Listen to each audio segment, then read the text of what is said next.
is exploding in this country. How can that be in the era of diversity, equity, and inclusion? Can it be that DEI is actually feeding anti-Semitism? 617-266-6868 is the number here. 617-266-6868. The text number is 70470. I'm Sandy Shack, in for Jeff Kuhner. This is the Kuhner Report. We are supposed to be living in an age of diversity, equity, and inclusion. At least that's what the left tells us. And they will defend that ideology with bricks, guns, frozen water bottles, spit. So why is it that during the Biden years, the administration of enlightenment, anti-Semitism skyrocketed? You know, why are Jews being singled out by the oh-so-tolerant and empathetic left? Just to demonstrate, you know, what I am talking about, I have some stats for you that I looked up and I was bowled over by. Between 2020 and 2021, anti-Semitic incidents rose 34%. At the time, an all-time high record. Between 2021 and 2022, it went up 36%. Another record high, and that's according to Reuters. Between 2022 and 2023, are you ready for this? 140% rise in anti-Semitic incidents. That's the highest number of incidents ever recorded in a single year period since the ADL began tracking these things back in 1979. Now, most of these occurred between October 7th and December 31st, which is, of course, right after that horrible massacre that occurred in Israel with Hamas attacking. It's October 7th to January 7th, 2023 to 2024, it went up 361% compared to the same period the year before. And 2023 to 2024, 200%. This is crazy. What is going on? You would have thought that after those heinous, monstrous attacks on October 7th, when almost 1,200 people were murdered and 251 hostages were taken, some still in captivity. Many of those hostages eventually murdered too after they were taken. Yet it looks like anti-Semitism has gone up, not down. How can that be? How is that possible? You know, military conflicts between Israel and Hamas have historically correlated with spikes and anti-Semitic incidences. But is that enough to explain the normalization of anti-Semitic rhetoric that is happening in this country? Now, President Biden, when he was in office, acknowledged the rise and said, knock it off. We will not tolerate that in my administration. I have the cut of it just to remind everybody what he said. Cut number 31, please, Mike. Let's be clear about this as well. There should be no place on any campus, no place in America for anti-Semitism or threats of violence against Jewish students. There is no place for hate speech or violence of any kind, whether it's anti-Semitism, Islamophobia, or discrimination against Arab Americans or Palestinian Americans. It's simply wrong. There's no place for racism in America. It's all wrong. It's un-American. It's un-American and it's all wrong, according to President Biden. That was May 7th of 2024. Did the incidence of anti-Semitism go down after he said something? No. They rocketed up. The White House had initially tried to avoid, the Biden White House had initially tried to avoid significant involvement in anti-Semitism because his advisors, the political advisors to the White House at the time, believed that it was a political tinderbox. But the problem is that, you know, protests escalated on campuses. So the president decided he needed to offer a specific condemnation of violence and the property destruction that was happening not just on campuses but across the country. And Jewish Democrats initially praised him after he gave that speech for taking a clear position against anti-Semitism. But that praise started to peter out and dissipate, basically, because they didn't really do anything to back up the words. Campus unrest was looked at as a very tricky proposition by the White House. And President Biden faced unrelenting criticism from young voters and other blocs of the Democratic Party for his handling of the Israeli-Hamas conflict. And that made him shy away from actually physically taking action against anything. His stand against anti-Semitism appears to have been all noise and no action. He actually didn't back it up with anything. Why would that be? Why would that administration that publicly held diversity, inclusion, and tolerance to be the highest indicia of moral superiority, so much so that competence took a second place to DEI in hiring practices for both the administration and those who supported the administration. And intolerance flourished in this environment. Even with the appalling historical examples of what can happen when you let that intolerance breathe, such as the Holocaust, which demonstrates what happens when you allow hatred to run rampant in both the streets and on the college campuses. To show how important DEI was to President Biden, on his very first day in office, he signed an executive order which promised to allocate significant resources to diversity, equity, inclusion, DEI. And those who supported the president and his policies claimed that there was nothing less than a revolution to finally eradicate racism and intolerance that pervaded American society. That's what they said with their banners, holding it high above their head.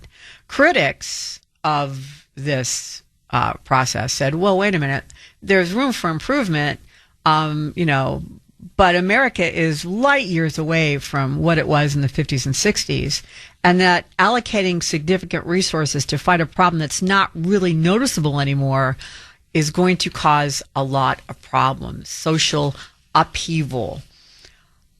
But overnight, a significant part of American institutions, we're talking about giant corporations, universities, and even the federal government itself, aligned with the Biden administration and began to divert significant budgets, encouraged by the administration, to DEI departments. I'll give you an example. The University of Pennsylvania announced in 2020 an initiative called Projects for Progress, which was designed to invest huge amounts of resources into everything related to fighting discrimination, real or imagined, or more accurately, almost all types of discrimination. And the interesting thing is, after DEI took hold at Penn, anti-Semitic fervor on campus intensified. And that's according to Dr. Stanley Goldfarb. He's a former vice dean of the university's medical school. And he wrote an article for the City Journal. And he said, this is no coincidence. He said, at the heart of DEI is a simple binary. The world is divided between oppressors and the oppressed. Supporters of DEI cast white people as oppressors and black people as the oppressed. While they apply this frame primarily to America, they also apply it to Israel too. And apparently, Israel is a bastion of Jewish whiteness with a racist commitment to shattering the lives of non-white Palestinians. That's according to Dr. Goldfarb in his article. So DEI made people classify other people by their skin color. And then they turned whites out to be the villains. And therefore, Israelis, Jewish people from Israel, are in that group. They are part of that white constituency, and therefore Israeli Jews are also villains. And if Israeli Jews are villains, then all Jews are villains. Can it be that simple? There's in 2021, a fellow at the Heritage Foundation by the name of Jay Green examined the social media accounts of 750 people holding key positions in DEI departments at 65 American universities, and found not only that almost all of them frequently shared content about Israel, despite the fact that the Jewish state is not supposed to play a significant role in the lives of those whose job definitions is to ensure equality on campuses thousands of miles away from the Gaza Strip, but also that 96% of the content they shared was not only extremely critical, but bordered on anti-Semitism. This supposition is supported by a black non-Jewish woman in 2021 who was hired to lead DEI efforts at a particular college, Danza College, near San Jose in Northern California. Anti-Semitism has exploded in the U.S., and what I find shocking is the fact that it's done that, given the fact that we live, according to the progressive left, in an age of DEI enlightenment. So I made it my business to try and find out what's going on, why is this happening, and it appears to me that the very social program, basically DEI, that was supposed to eradicate racism is boosting it. And in support of this supposition, before the break, I started to tell you about Tabby Lee, who is a black, non-Jewish woman who in 2021 was hired to lead the DEI efforts of Danza College near San Jose. That's in Northern California. She wrote for the New York Post after she was fired in 2023.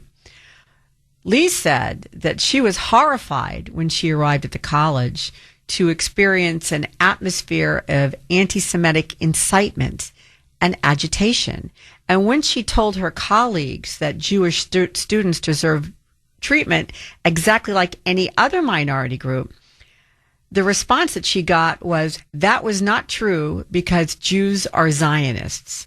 Zionism is racism and white supremacy, and therefore care should be taken if Jewish events are allowed to take place at the college at all, and that these events focus on Israeli injustices against Palestinians if you're going to do an event.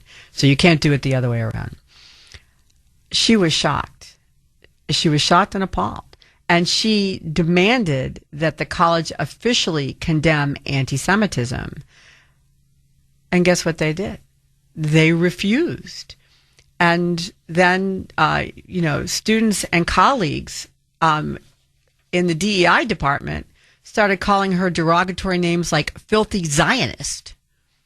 So these are the members of the DEI, the Diversity, Equity, and Inclusion department themselves, are calling their leader a filthy Zionist because she was standing up for Jewish students, and she lost her job. And she lost her job because of it. You couldn't make this up. If you wrote this for a script somewhere, they would say it's too far-fetched. You can't do it. I am completely floored by that. And this coincides, by the way, with the election of Joe Biden in 2020. That's what happened. It's universities started to, before Biden's election, systemic anti-Semitism on campuses was rare. Very rarely happened. After he came to the White House, universities began establishing these DEI departments because, as I said before, this is the first thing he did on his very first day. He signed this into being. He wanted DEI departments, and if you wanted to curry favor with the administration, and if you wanted to get those federal bucks, you had to go along. And so universities began establishing DEI departments at a dizzying pace. And they staffed them with faculty members who saw hatred of Israel not only as a legitimate stand, but also as a moral duty of anyone who considers themselves a good progressive, an enlightened person. You have to hate Israel. In this way, or they establish anti-Semitism as a policy within the DEI departments. And I think that's why so few universities lifted a finger after October 7th when students raised Hamas and Hezbollah flags, set up tents in the heart of campuses, and attacked Jewish students who were their friends before the DEI departments. I mean, it's amazing. Between October 7th, this is according to the ADL, between October 7th and September 24th, 2024, at least 1,200 out of 3,000 anti-Semitic incidents happened on college campuses. That's a huge, huge number. And the university presidents turned a blind eye to what was going on. Like at Harvard, you remember President Claudine Gay? It's very, if you haven't heard the cuts from the congressional hearing on the anti-Semitism on campuses, it's astonishing. And she was eventually forced to resign. But just to remind you what was going on, here's a cut of her being questioned by New York Congresswoman Elise Stefanik. Cut 33, please, Mike. And Dr. Gay, at Harvard, does calling for the genocide of Jews violate Harvard's rules of bullying and harassment, yes or no? It can be, depending on the context. What's the context? Targeted as an individual, targeted at an individual. It's targeted at Jewish students, Jewish individuals. Do you understand your testimony is dehumanizing them? Do you understand that dehumanization is part of anti-Semitism? I don't think she did. And Stefanik went on. Cut 33A, please. Does calling for the genocide of Jews violate Harvard's rules of bullying and harassment, yes or no? Anti-Semitic rhetoric. When it and is it anti-Semitic rhetoric? Anti-Semitic rhetoric, when it crosses into conduct that amounts to bullying, harassment, intimidation, that is actionable conduct, and we do take action. So the answer is yes, that calling for the genocide of Jews violates Harvard Code of Conduct, correct? Again, it depends on the context. It does not depend on the context. The answer is yes, and this is why you should resign. These are unacceptable answers across the board. And she did resign, and she's not the only university president who lost her job. The presidents of University of Pennsylvania and Columbia also lost their jobs because they turned a blind eye to anti-Semitism, because it didn't fit with the DEI mantra that was going on that they needed to have in order to get federal support. And it's not just the university presidents and the campuses that turned a blind eye to anti-Semitism. You know, many Democrats did too. And there are so many examples of how, in their rush to support DEI, they chose to make Jews the enemy, and among others. But I find it amazing, the hypocrisy of DEI, that in a program that touts and flies a banner that says, we teach diversity, we teach equity, we teach inclusion, we teach tolerance, that the very fundamental tenets of these social programs are to tear down other people. 617-266-6868. This is Sandy Shack in for Jeff Kuhner here on the Kuhner Report. We're talking about the exponential growth of anti-Semitism in this country and its connection with the establishment of DEI departments and policies. Again, the number is 617-266-6868. The text number is 70470. And on the text line, 508 says, fragile snowflakes confuse criticism of Israel with anti-Semitism. They do. They think that you can criticize the policy of the political policy of Israel and not make it personal and go after Jews. It's the same way, you know, if you wanted to criticize basically the policies of the Biden administration, that, you know, that didn't mean you hate all Americans. It meant you didn't like what the government was doing. But they do confuse it. They think if it's okay to criticize Israel, they extend it. You can criticize all Jews and make Jews responsible for everything, which is, it's gobsmacking to me. Let's see. Oh, another one from 508. When the Condemn Anti-Semitism resolution came before the U.S. House, Pelosi had it changed to Condemn Hate. Yes, she did. And she is not the only Democrat that was trying to turn a blind eye to anti-Semitism. Right after the horrible attack on October 7th, I think it was like 2 or 3 weeks later, Republican lawmakers on the House Education and Workforce Committee published a 325-page report on the state of anti-Semitism in universities. And the report summarized a year of interviews with hundreds of people, as well as a thorough examination of like 400,000 pages of internal documents at various institutions, such as Harvard and Columbia and Pennsylvania. And one of the most incriminating findings published in the report was a transcript of a conversation between Manoush Shafik, a former president of Columbia University, and David Greenwald and Claire Shipman, the co-chairs of the university's board of trustees. Shafik told Greenwald and Shipman about a conversation that she had with then Senate Majority Leader Chuck Schumer, the senior senator from New York. And Shafik had asked Schumer, who was the highest-ranking Jewish politician in the U.S., what he thought the university should do with pro-Hamas students who disrupted studies on campus and were harassing Jews. And Schumer, according to Shafik, said the university should do nothing, as anti-Semitism is a political issue that only interests Republicans. So Chuck Schumer, the highest ranking or most visible Jew in the federal government, said, don't bother. He didn't care. It only really bothers Republicans. Schumer denies that he said this, but it's kind of hard to imagine why an experienced leader such as Shafik would lie about something like that in an internal conversation with her confidants. And it can't be denied that the Biden administration didn't do anything to ensure the safety of Jewish students on the campuses.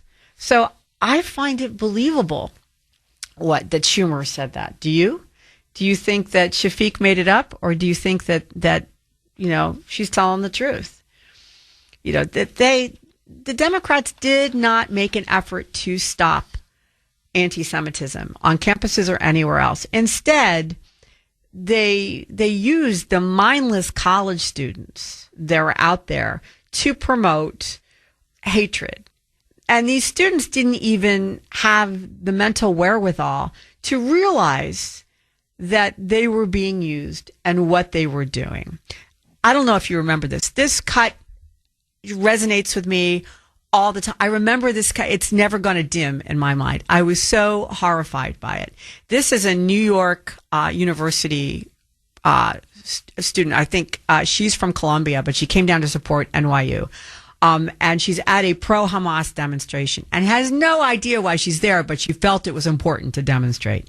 Cut 26, please.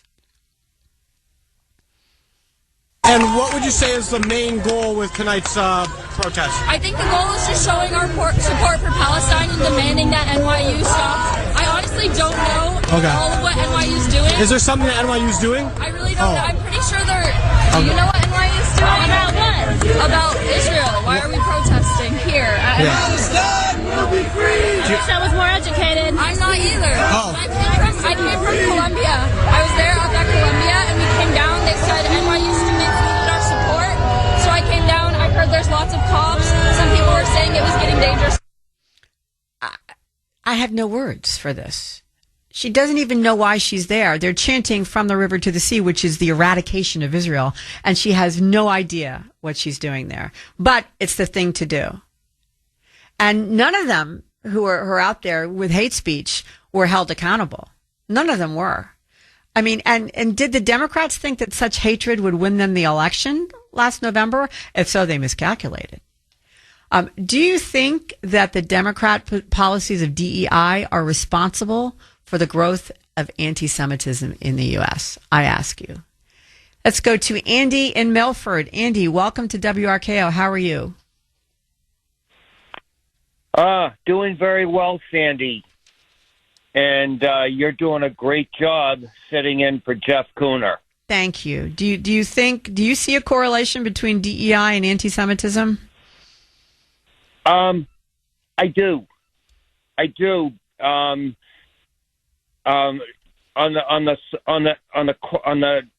On the immediate question of DEI, it's clear to me that DEI is in direct violation of existing federal civil rights law. Mm-hmm. So it's not even the diversity, equity, and inclusion that it claims to be. It's not equal rights for all. I also, Sandy, want to get to the broader question that you started out with in the show as to why anti-Semitism is on the rise in America. Mm-hmm. I think a big part of the reason is this unholy red-green alliance that's come about in the Democratic Party. And we particularly see this with the rise of Zoran Mondani in the mayoral race in New York. Okay. And what's driving that is the main thing for the progressives is they hate the West. They have to bring down the West at all cost. And hatred, most certainly, is one of the components that they use to drive that. And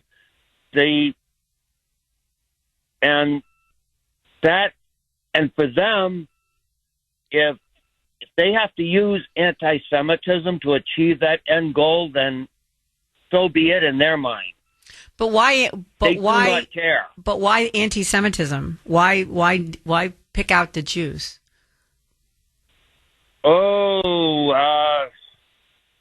Look back in history. The Nazis in Germany picked out the Jews. So you're saying they're a convenient target?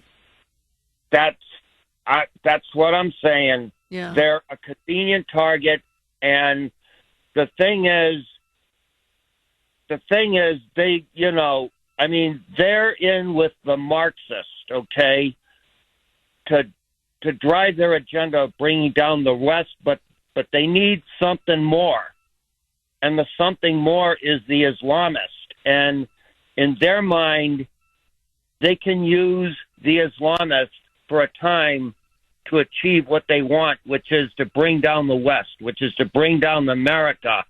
And in their minds, they think once they've achieved that objective, they can just, the Reds in that coalition can just push the Marxists out of the way, and they can have their socialism, totalitarianism, or whatever have you. This is Sandy Shack in for Jeff Kuhner. Why is anti-Semitism growing in the U.S.? That's the big question here. Our text number is 70470-207 says, if it's about Israel, why are American Jews persecuted at colleges? Because it's not just about Israel. It's about hatred, and hatred doesn't stop at the river's edge. Hatred doesn't know boundaries, geographic boundaries. If it's allowed to grow, it grows. And Andy from Milford says it's the growth of communism, essentially, that is the basis of the attack against the Jews. And I don't think he's wrong. They wanted to create a common enemy, and the Jews were expedient. I don't think he's wrong about that. And I think that the rise of DEI under the Biden administration made it easy for that to flourish. DEI policies, it turns out, do very little to promote tolerance and inclusion. Instead, what they did was codify bias, and specifically against Jews, among others. You heard what they said at this one college, that Jews are filthy Zionists.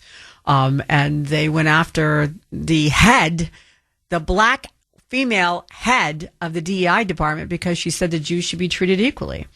This was the world created and supported by the Biden administration, with massive rise in anti-Semitic incidents every year that he was in office. And to this entered Donald Trump. In the first weeks of his second term, President Trump declared an all-out war on DEI.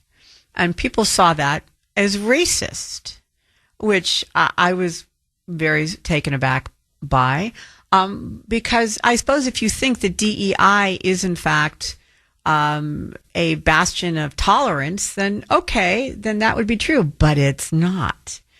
And President Trump not only declared that every federal agency must immediately dismantle all DEI departments that had been established in the previous administration, but also instructed the federal government to identify and immediately combat all DEI initiatives in the private sector that led to reverse discrimination.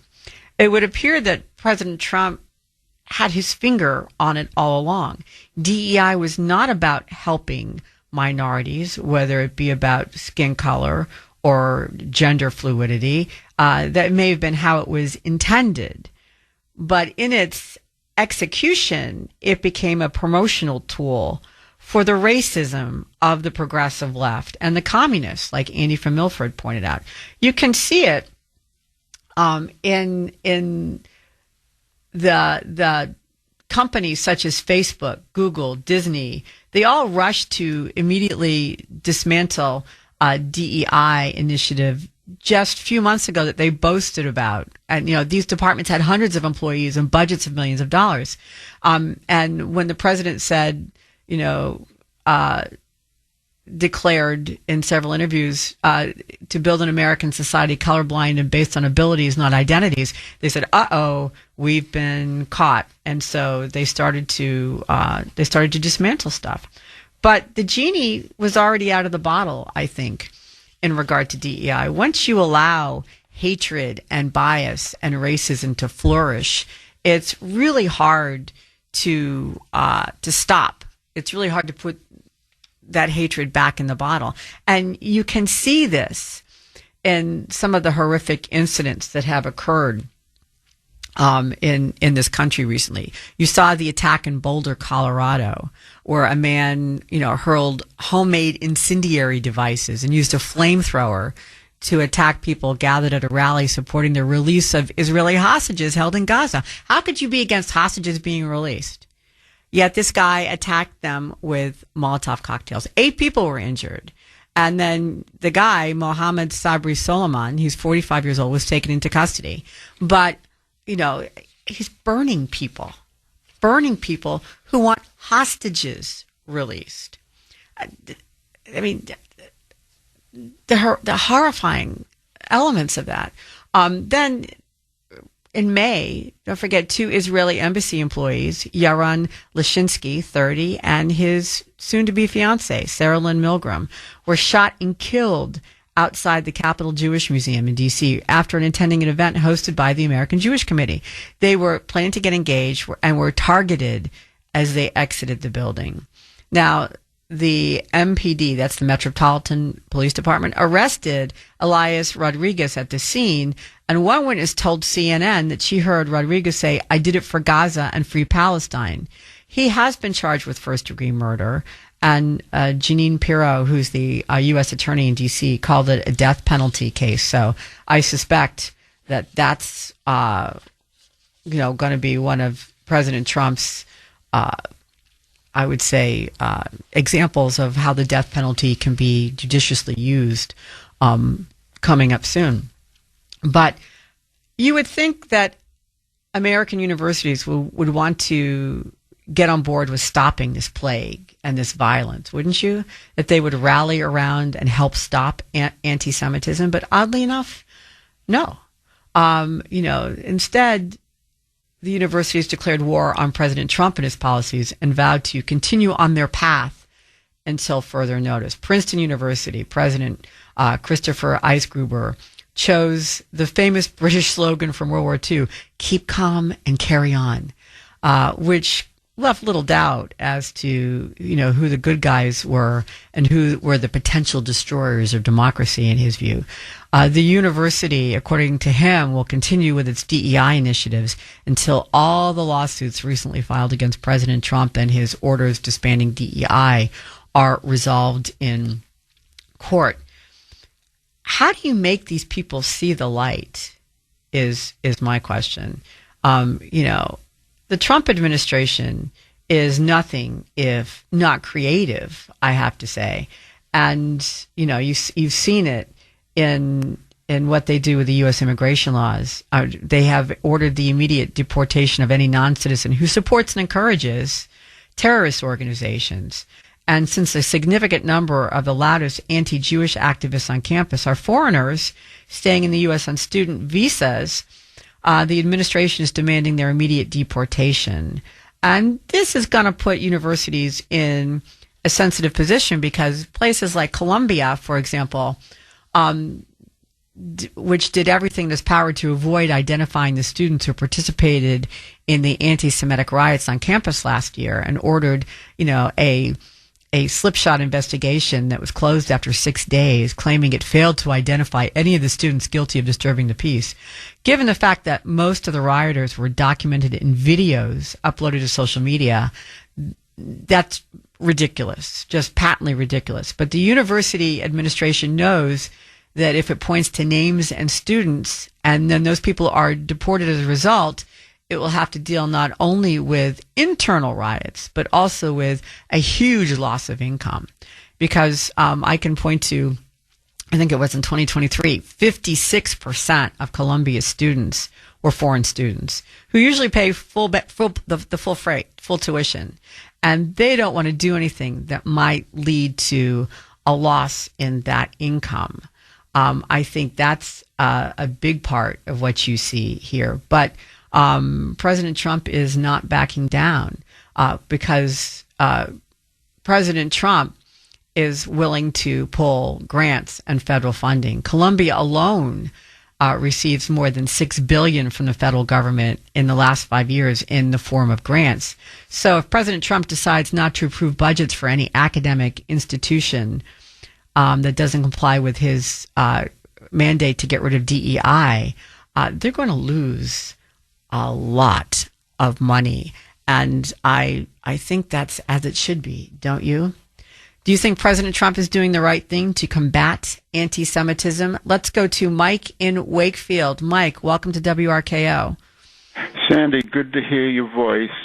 I'll try to compress this as much as I can. I attended a rally at Kennedy School of Government about 15 years ago, and I'll never forget the enmity, the hatred by the students that were in favor of welcoming this Iranian dignitary to speak to the freshman class at Kennedy School of Government. And, I've attended rallies before, but my blood ran cold when I saw the hatred that was on the other side.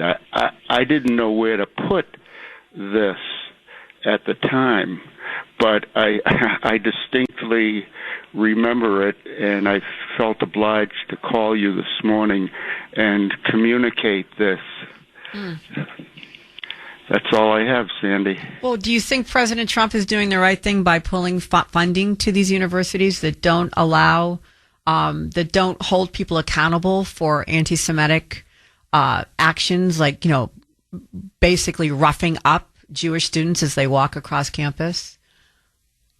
We agree with you, Sandy. And thank you for being the conduit of this important information. Oh, you're welcome, Mike, and thank you for taking the time and trouble to call. I appreciate it very much.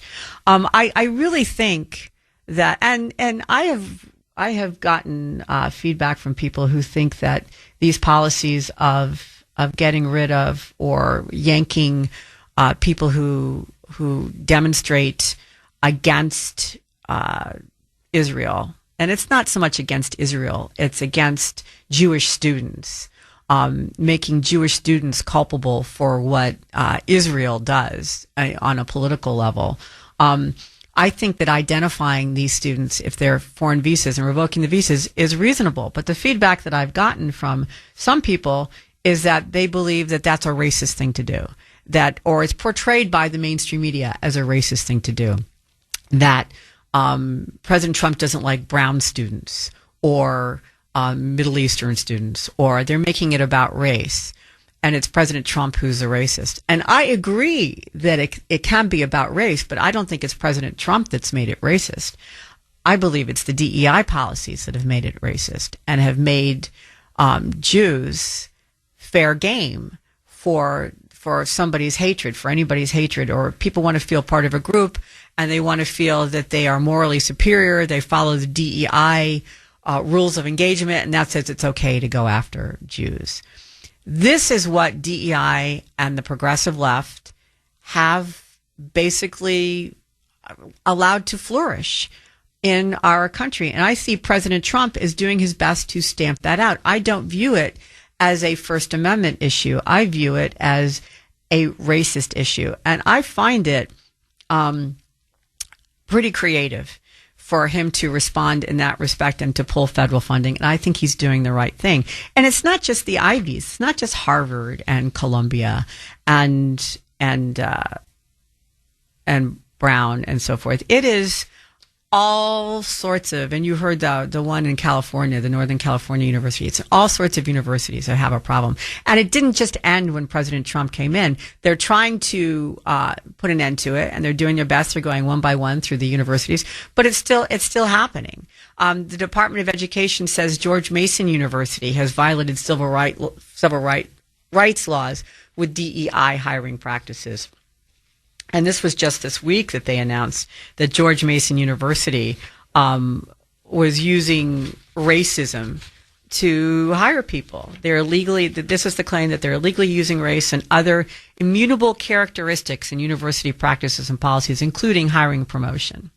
They received complaints, they meaning the Department, the Office for Civil Rights, received complaints from several professors alleging that the university leadership had adopted DEI policies in 2020 and were still following them, giving preferential treatment to potential and current faculty from underrepresented groups to advance anti-racism. And when you're trying to, quote, advance anti-racism, usually what happens is you're promoting racism. The Department of Education cited statements from the president of the university and school policies that show support for racial preferencing. The department alleged that one high-level school administrator said that Washington created an atmosphere of surveillance pertaining to the university's hiring decisions in relation to DEI objectives. In 2020, University President Gregory Washington called for expunging the so-called racist vestiges from the university's campuses. He doesn't seem to be aware that what he's saying is in and of itself racist. He then waged a university-wide campaign to implement unlawful DEI policies that discriminated on the basis of race. You can't make that up. So we're going to fight racism with more racism is what they did. And, that's bizarre. And that's George Mason University. Now, at George Washington University, they've just been charged by the Justice Department for violating civil rights by acting deliberately indifferent to instances of anti-Semitism on campus. In a letter to the university following an investigation, the Department of Justice says that Jewish and Israeli students and faculty were subjected to a hostile environment that was offensive, severe, and pervasive. And they cited clashes between pro-Palestinian protesters last spring and Jewish students. And the DOJ says that the school failed to take appropriate action despite a multitude of complaints. The Justice Department gave the school the opportunity to enter into what they call a voluntarily resolution agreement and then threatened to proceed with enforcement if they didn't really try to meet a a resolution. According to the letter signed by Harmit K. Dillon, who's the assistant AG of the agent's Civil Rights Division, the anti-Semitic hatred-based misconduct by GW students directed at Jewish students, faculty, employees wasn't a word shocking. The behavior was demonstrably abhorrent, immoral, and importantly, illegal. GW's response to this? GW condemns anti-Semitism and has absolutely no place on our campuses or in a civil and humane society. Moreover, our actions clearly demonstrate our commitment to addressing anti-Semitic actions and promoting an inclusive campus by upholding a safe, respectful, and accountable environment. What does that remind you of? It reminds me of the lip service of the Biden administration. No, we hate anti-Semitism, but they don't do anything about it. That's the problem. That is what is happening. So, I mean, the Biden administration left us in a climate of anti-Semitic hatred through its DEI policies and its failure to act. The Trump administration is doing its best to now dismantle that environment through threatening, absolutely, they're threatening universities to take away money, which I don't have a problem with, and they're threatening students who threaten other students if they are foreigners, saying, if you're going to come here and threaten people, you can't stay here. I don't find that unreasonable. I know a lot of people who do. Do you? Which side of the fence are you on in that one? I mean, President Trump is not afraid to take actions.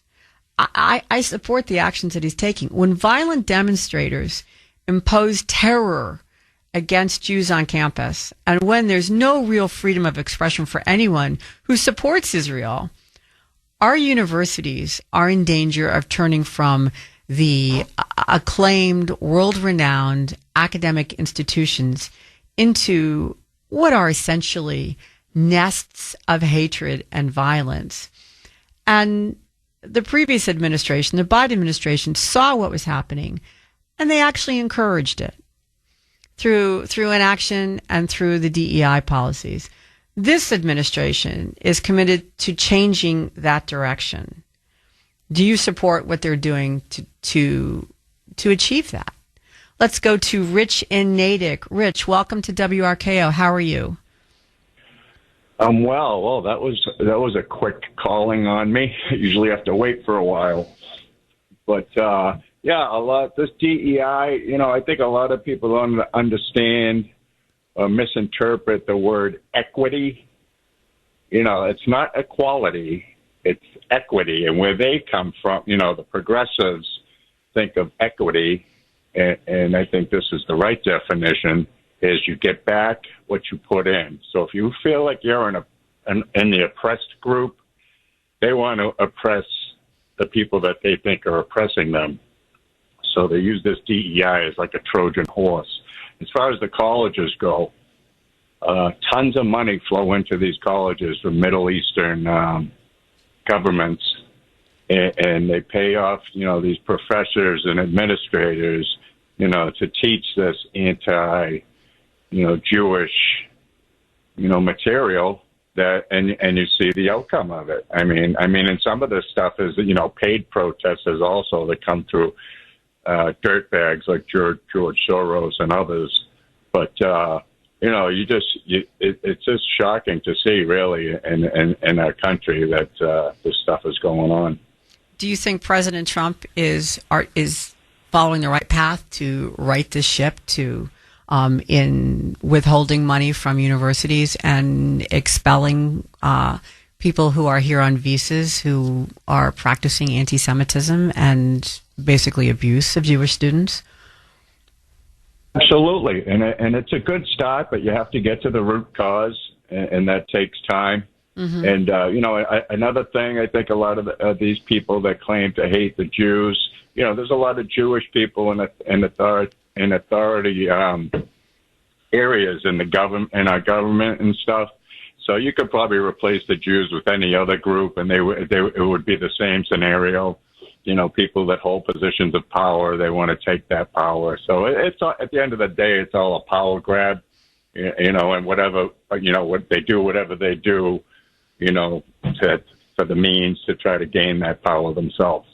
Well, an earlier caller, Andy from Milford, thought that it was or Milton thought it was a function of the growth of socialism and communism. And I will say that one of the things the rules for radicals says that one of the ways you gain power is you make a group an enemy. And so if you have a common enemy, it's easier to draw people together. And if you apply that rule, then that's what they're doing with the Jews. They're making them a common enemy to draw other disparate groups together to create a power base. Do you think he has a point? Absolutely. It's easier to round up 1,000 with hate than one with logic. Yeah. Yep. That's an axiom that, or a maxim that I think is true in this current situation. Yeah, and there has been anti-Semitism for generations, without a doubt. But to see the giant leap forward that it took.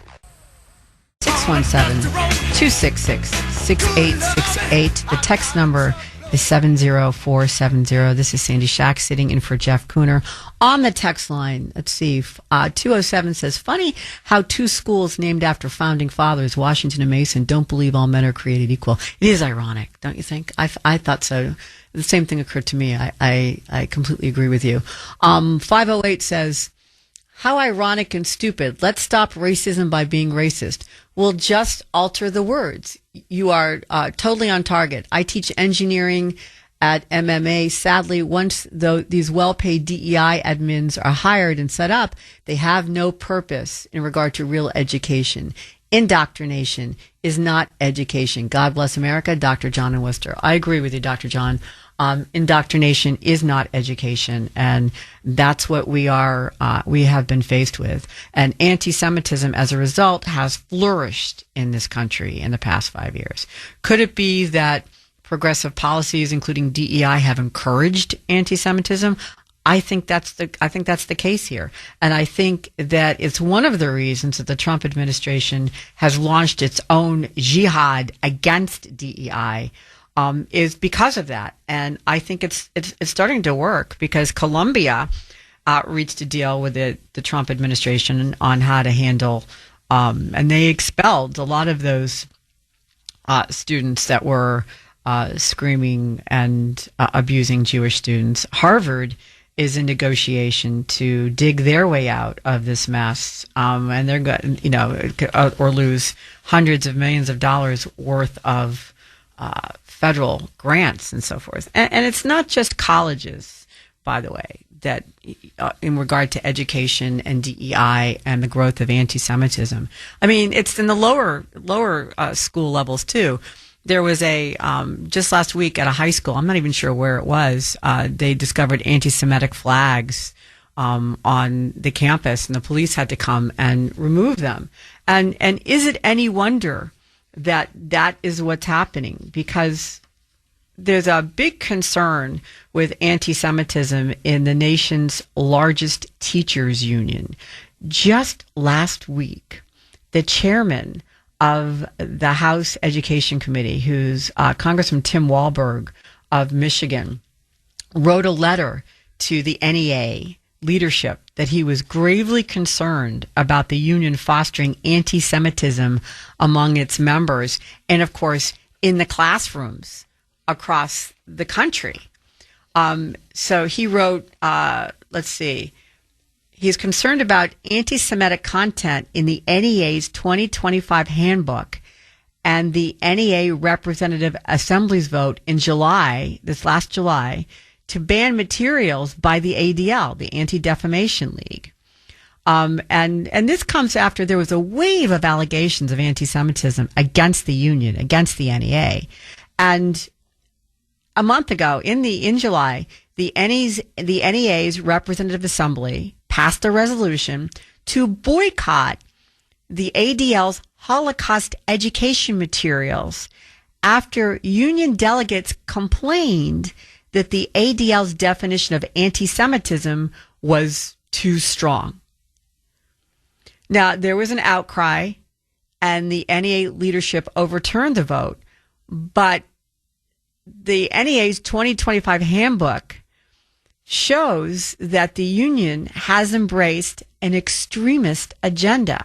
The handbook outlines the NEA's annual priorities and strategic goals and includes plans to promote, are you ready for this? I could not believe this. This is what they want to promote. A version of Holocaust remembrance that does not mention Jews. They agree to teach the Holocaust, but not mention Jews. What they do want to include are plans to educate members and the general public about the history of the Palestinian Nakba, which is described as the forced violent displacement and dispossession of 750,000 Palestinians from their homeland in 1948 because of the establishment of Israel. So they don't want to tell you about the Jews being exterminated in the Holocaust, but they do want to tell you about the Palestinians being moved in 1948. And the NEA said, don't, listen, it's not as bad as you think. We're going to educate members about the difference between anti-Zionism and anti-Semitism and promote free speech in defense of Palestine at the kindergarten level through colleges and universities. Well, Congressman Wahlberg just couldn't put his eyes back in his head fast enough. And he asked the union to turn over all communications, documents, meeting minutes from NEA officials that included the words anti-Semitism, Israel, Israeli, Palestine, or Palestinian, going back to October 7th, which is the day that, 2023, the day of the Hamas mass terrorist attacks against Israel. I had trouble keeping my eyes back in my head, too, after that. They want to teach the Holocaust without mentioning the Jews. I'd like to make this the poll question for today because I cannot believe that the largest teachers union in the country, the NEA, would consider doing that. So let's do the poll. The poll is sponsored by Mario's Quality Roofing and Siding and Windows, and you can take it on X at the Kuhner Report or on WRKO/Kuhner. And the poll question is going to be, should teaching the Holocaust include the extermination of the Jews when taught in public school? Right out there, basic. Should you include the fact that, the Nazis were exterminating Jews in the Holocaust? Because the NEA says that's not an important part of teaching about the Holocaust. I can't wrap my head around that. But they want to mention, I think you should mention the fact that the Palestinians were moved in 1948. I think that's part of history and you need to teach it. But we're supposed to say, that's okay, but don't teach about the Jews being killed. Do you think that that's appropriate? Do you agree with the NEA decision to not teach about the Jews? John in Westford, welcome to WRKO. How are you, John? Good. How are you? I'm fine. So what do you think? Should we be teaching about the Holocaust without mentioning the Jews? Yeah, how can you not? Yeah. It's like they're trying to rewrite history or just kind of whitewash it. Or it doesn't even make sense. What is the Holocaust other than the extermination of Jews? Yeah. Yeah, but what I'm calling is what a lot of people mentioned with the Harvard protest, that occupation at the Wagner Library, is that it was led by the professors. And I think that's what's damaging. Yeah, I'm sorry, Mike, hold on, John. I am Sandy Shack, filling in for Jeff Kuhner. We're talking about the infiltration of our education system by anti-Semitism and the means by which it entered under President Biden and the progressive left was the DEI programs, I believe. And we were talking with John from Westford. And John, you were saying before the break that the anti-Semitic protests that were popping up in places like Harvard were led by professors. Yeah, and the another thing, I think it all starts in high school too. These kids are taught a victim mentality. There's always an oppressor and an oppressed, and it's like critical theory. It's gone from economics to race to gender, and now it's into geopolitics and conflicts. And these kids are just mentally lazy that everything's black and white. Yeah. And it's fed to them by the internet and their algorithm. And I've noticed it firsthand that I'll see something that's kind of like anti-Zionist, and I click on it, and then I'm just constantly getting fed that's become anti-Semitic over and over again. And I also blame a lot of these podcasters. They just don't know their history of Israel. Like Candace Owens is one of them. Everything is the problem of the Jews. It's scary what the anti-Semitism that's taking off amongst young people, because I still have 3 young kids. Yeah, and I think you raise a good point. I think it's laziness. Intellectual laziness is part of it. Nobody, and that goes across the board for me for a lot of different issues. People don't look up the truth of the matter asserted. They just assume that if they read it, it must be true. And because it's not surprising to me when you mention the professors. Students are so easily led, especially by a professor that they like or a charismatic professor. And you heard the cut that I played earlier, right, from the NYU student who was demonstrating at Columbia and the Columbia student demonstrating at NYU and this Columbia was considered basically an Ivy League, had no idea why she was there, none whatsoever. Did you hear the cut earlier? I didn't, but you know what? I need to play it for you because I think it really encapsulates what you're talking about in regard to intellectual laziness and the fact that these students are so easily led. Would you play cut 26 again, Mike? And what would you say is the main goal with tonight's protest? I think the goal is just showing our support for Palestine and demanding that NYU stops. I honestly don't know all of what NYU's doing. Is there something that NYU's doing? I really don't know. I'm pretty sure they're...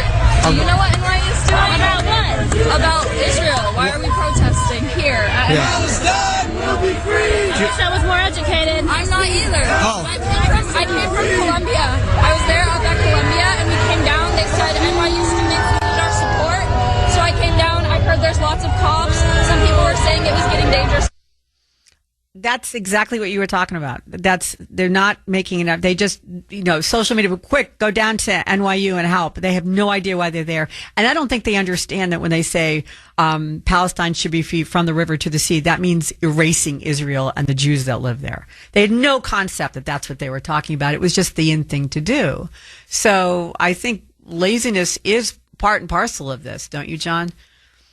Oh yeah, absolutely, and that, especially that victim mentality that the victim is always right, is like a victim worship now. Oh, that's a good way to put it. Yeah.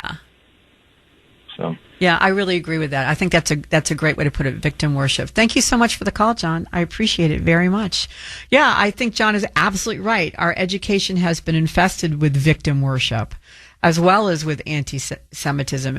And the culprit here, the people who are promoting this, both victim worship and anti-Semitism, is the NEA, the teachers union.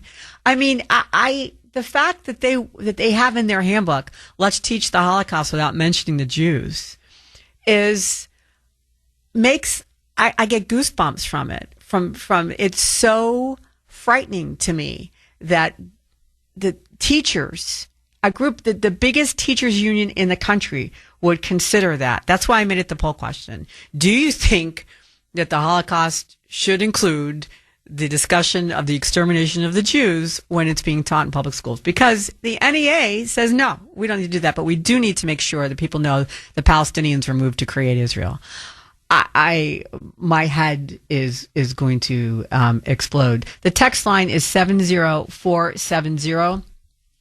And let's see. So 978 says, Sandy, now you know why teachers are leaving the profession. Yeah, that would be a really good reason to. If I were a teacher and my union had said, don't teach about the Jews with the Holocaust, I think I would just turn around and walk out the door. And I don't say that lightly because, I'm talking about somebody's livelihood, supporting a family. It's a big decision, but that's not a little thing. That is a line that I think it's worth to draw. There are certain hills it's worth to die on and ones that aren't. And to me, that's one of those hills that you die on. Do you think I'm being overly dramatic, or do you agree with me? Would you walk out as a teacher if they told you to teach the Holocaust and not mention the Jews? Let's go to Pat in New Hampshire. Pat, welcome to WRKO. How are you? Oh, hi, Sandy. Well, I actually called about the other question about the Jewish,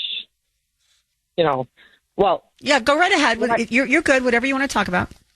Okay, yeah. I think that it's insane to give these higher learning institutions of word weaponization money because the government is $37 trillion in debt or more. It could be.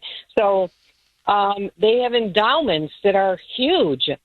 And I think people resent the fact that why are we giving money to places when we should be tightening the belt, not tightening, cinching the belt with the government? And I don't know. I'm not an expert on the Constitution, but I don't think that anywhere in the Constitution says that we have to deploy these monies to these locations. I mean, it just doesn't make sense. And I also wanted to say that I just love your style on this radio station. It's so nice and conversational, and you have a nice conversation with people that call in. That's so refreshing. Oh, thank you. That's really kind of you to say. I appreciate it, Pat. Thank you so much for saying that. What do you think about, I know you called for the reason about this, but what do you think about the NAA wanting to teach the Holocaust without mentioning Jews? What would you, if you found out that your kids were in a classroom that was not going to teach them about the Jews in regard to the Holocaust, what would you do? Well, first off, I would try to attend my kids' classes as much as possible, but I try to get them out because I do not like the distortion of history. There were more people killed in the Holocaust than were slaves, but we are inundated with slavery. And I do not like people changing history because you don't learn from history if you do not have an accurate assessment of history. And I'm fascinated by the Holocaust because it was so atrocious. Mm-hmm. I think we have to learn that people cannot treat people like that, and that's why I'm not a big follower. I'm not a follower of anything. I do not like groupthink. I love Trump, but I'm not a Trumper. Mm-hmm. You have to assess the facts, and is it good for everyone? And that's the mindset people need to have. Is it going to improve the life of everyone? The silo mentality is killing the United States. And DEI, oh God, as a woman, I do not want to be given a job because I'm a woman. If I'm the best fit for the job, and that's the way I've always thought, you give the job to the best person, period.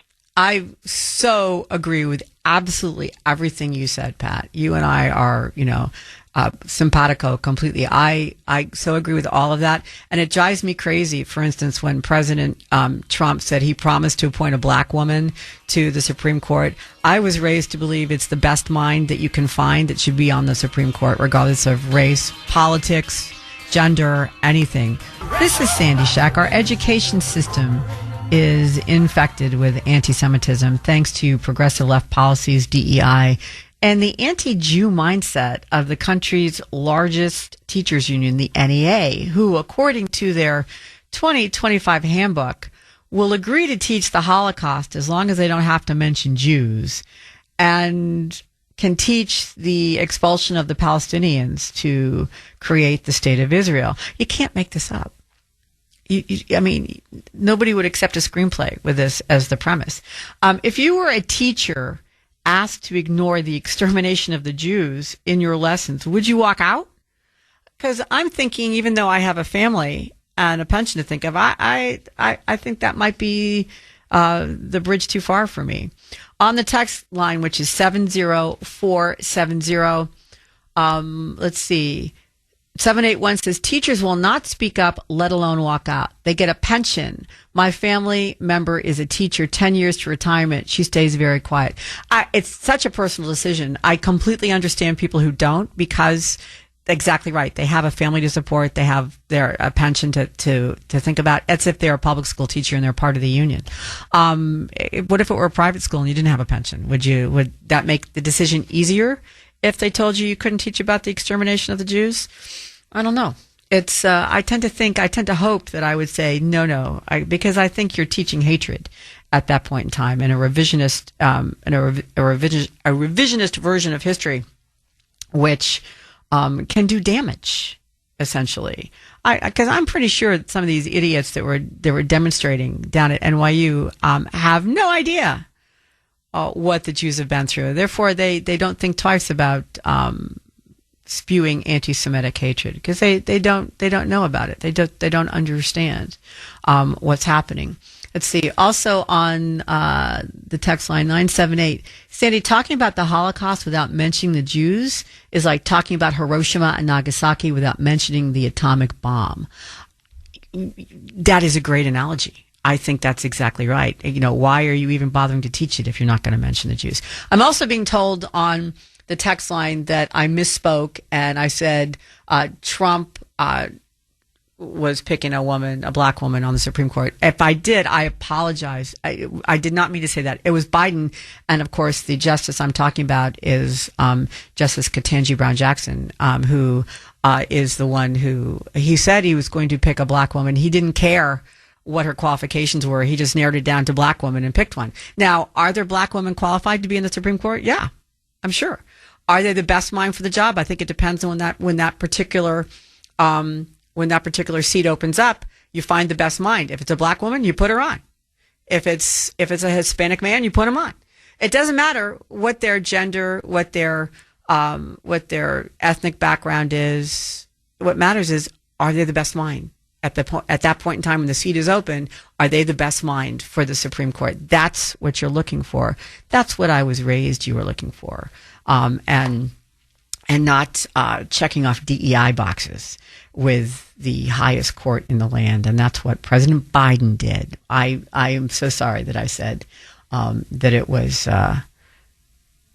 President Trump. 207 says, let's teach about slavery and not mention blacks. Yeah, right up there. That's exactly what I'm talking about. It is completely ridiculous. It is so ridiculous that my mind has trouble wrapping itself around the fact that people think that that's okay. Let's go to Richard in Lexington. Richard, welcome to WRKO. How are you, sir? Can you hear me? I can. Okay. Thank you. I appreciate the opportunity.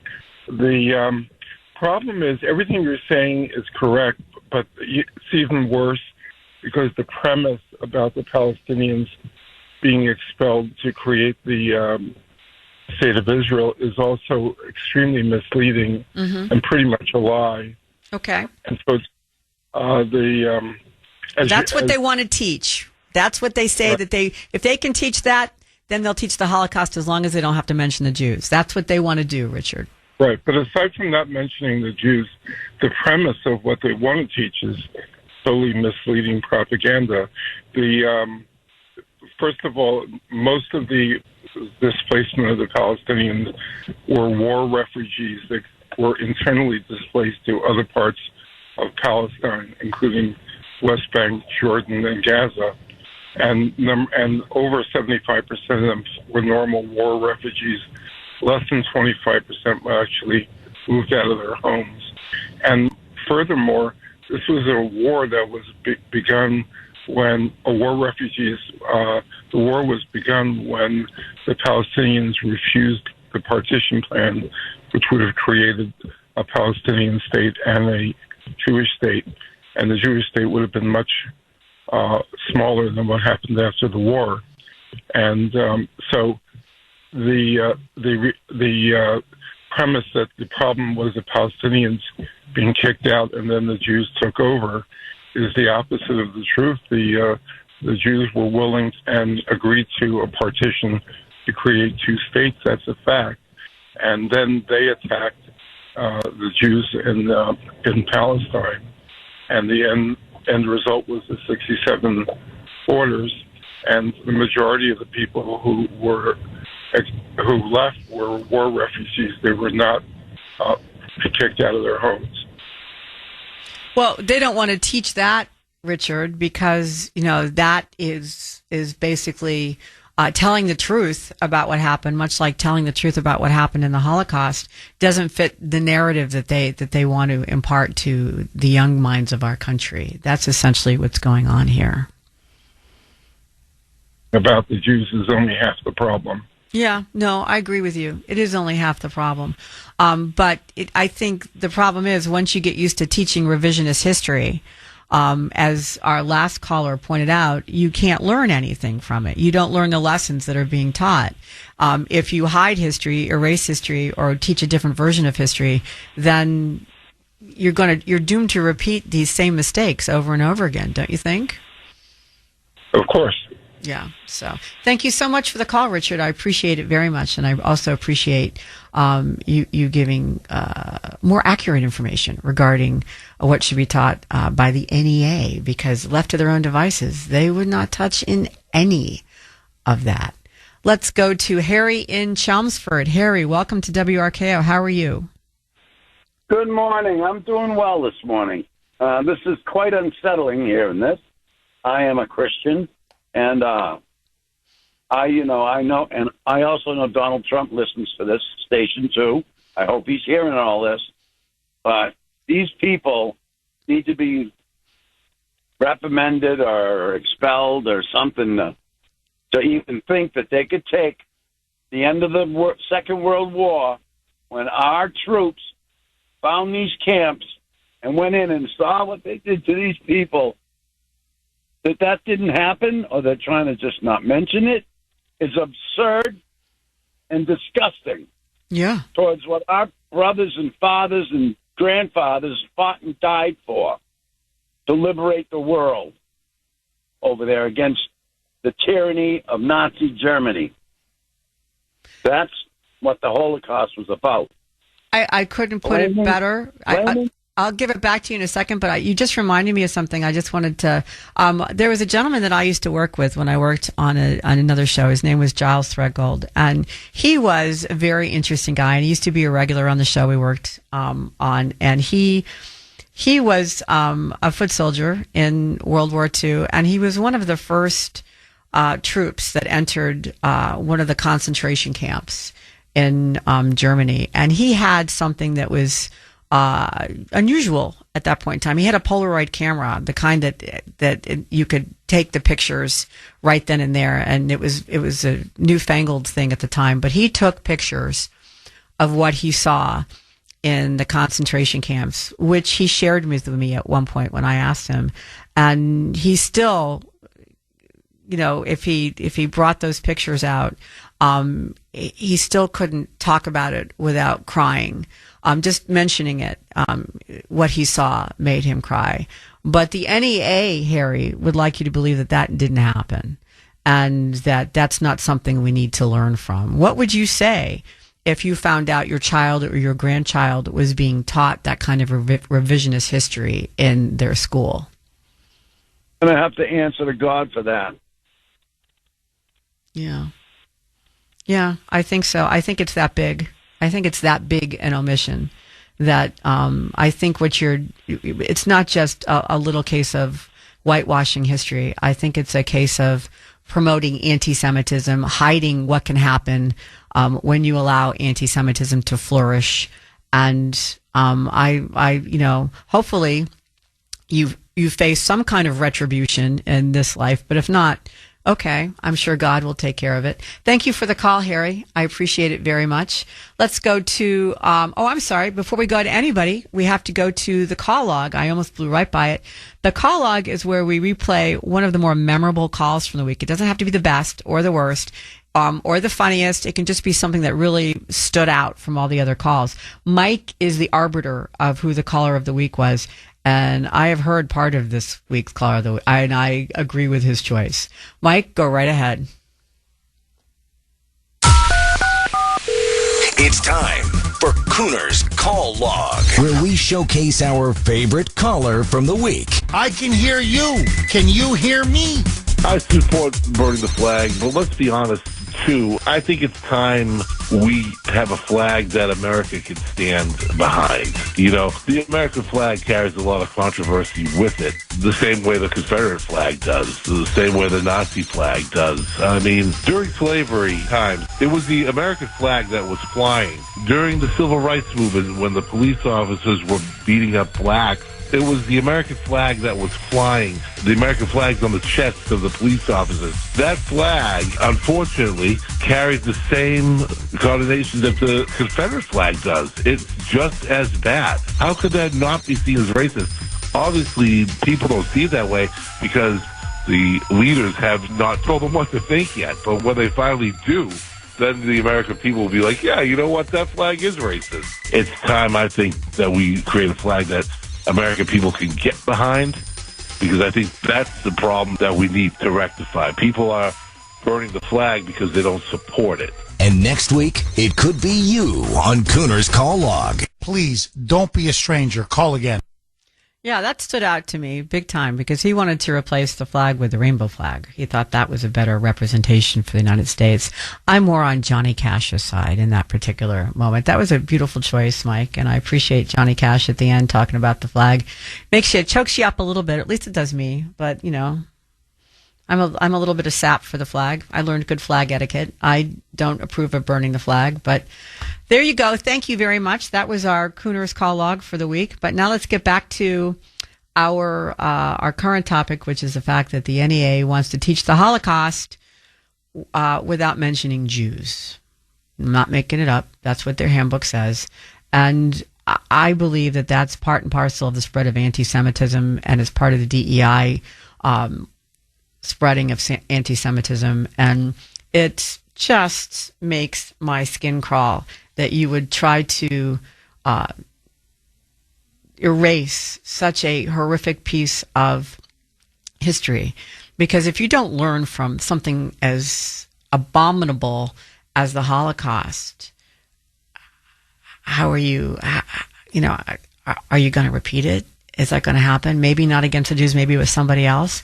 Don't we see little mini examples of that with cancel culture now? You don't like somebody, so you ghost them, or you cancel them, or they're taken off the air, or they lose their job. I mean, I don't want to compare losing your job to the Holocaust, but what I'm saying is that when you allow cancel culture to grow and not learn lessons from the past, like something as massive as the Holocaust, and you try to whitewash it so that people don't see it as a focused version of hate against an ethnic group, then, what's going to stop it from growing again? Because, people are funny things. They don't necessarily recognize cruelty when it's not pointed at them. Maria in Ludlow. Maria, welcome to WRKO. How are you, Maria? Hey, Miss Sandy, how are you? I am fine, thank you. What would you do if you found out one of your kids was being taught about the Holocaust but not about the Jews? I would be extremely upset. Extremely upset. Because it happened, it needs to be taught so these young generations can learn from it and to make sure it never repeats itself. Ever. I think it's disgusting the way they try to do this and do away with other things. It's like pick and choose what you want to teach this young generation, and it's wrong. You should teach the full enchilada. It happened. So you need to teach it. Make sure they learn from it and make sure that it will never happen again. And I agree with you. I'm going to give you an example, Ms. Sandy, because having that qualification, okay, this might be a little bit off the topic, but you need to have qualifications in order to do your job. Like me, I worked in the ER. I needed to have specific qualifications in order to do my job. And it goes for anything, and that's the way it should be. So the example I'm going to give to you, my Maximus, my little one, just started school on Wednesday. He is autistic, nonverbal, legally blind with Williams syndrome. So his bus driver has been his continuous bus driver for the last couple of years. pick him up, drop him off. On Wednesday afternoon, that was not the case. On Wednesday afternoon, I got the call for me to go and take my son off the bus, and the bus was not in my house. They went and dropped my son off at somebody else's house. Wow. With my son not being able to talk, nothing. And these two ladies, one being the bus monitor because of special needs children, Sandy, I might say something that's not nice, and I apologize ahead because I love everybody and I don't judge. But that day, I judged because this monitor lady, she was probably in her 80s, and I am sure she's a wonderful lady. But she was not aware anything about my son. She was not aware that he was nonverbal. She was not aware that he was legally blind. And the bus driver did not double check my home address. She literally dropped my son off at somebody else's house. And I thank God that nobody came out of that house and took my son. Because he wouldn't be able to say, this is not my house, this is not my mama. Wow. Okay? So now it's like pointing fingers. Oh, it's the bus company. Oh, it's this.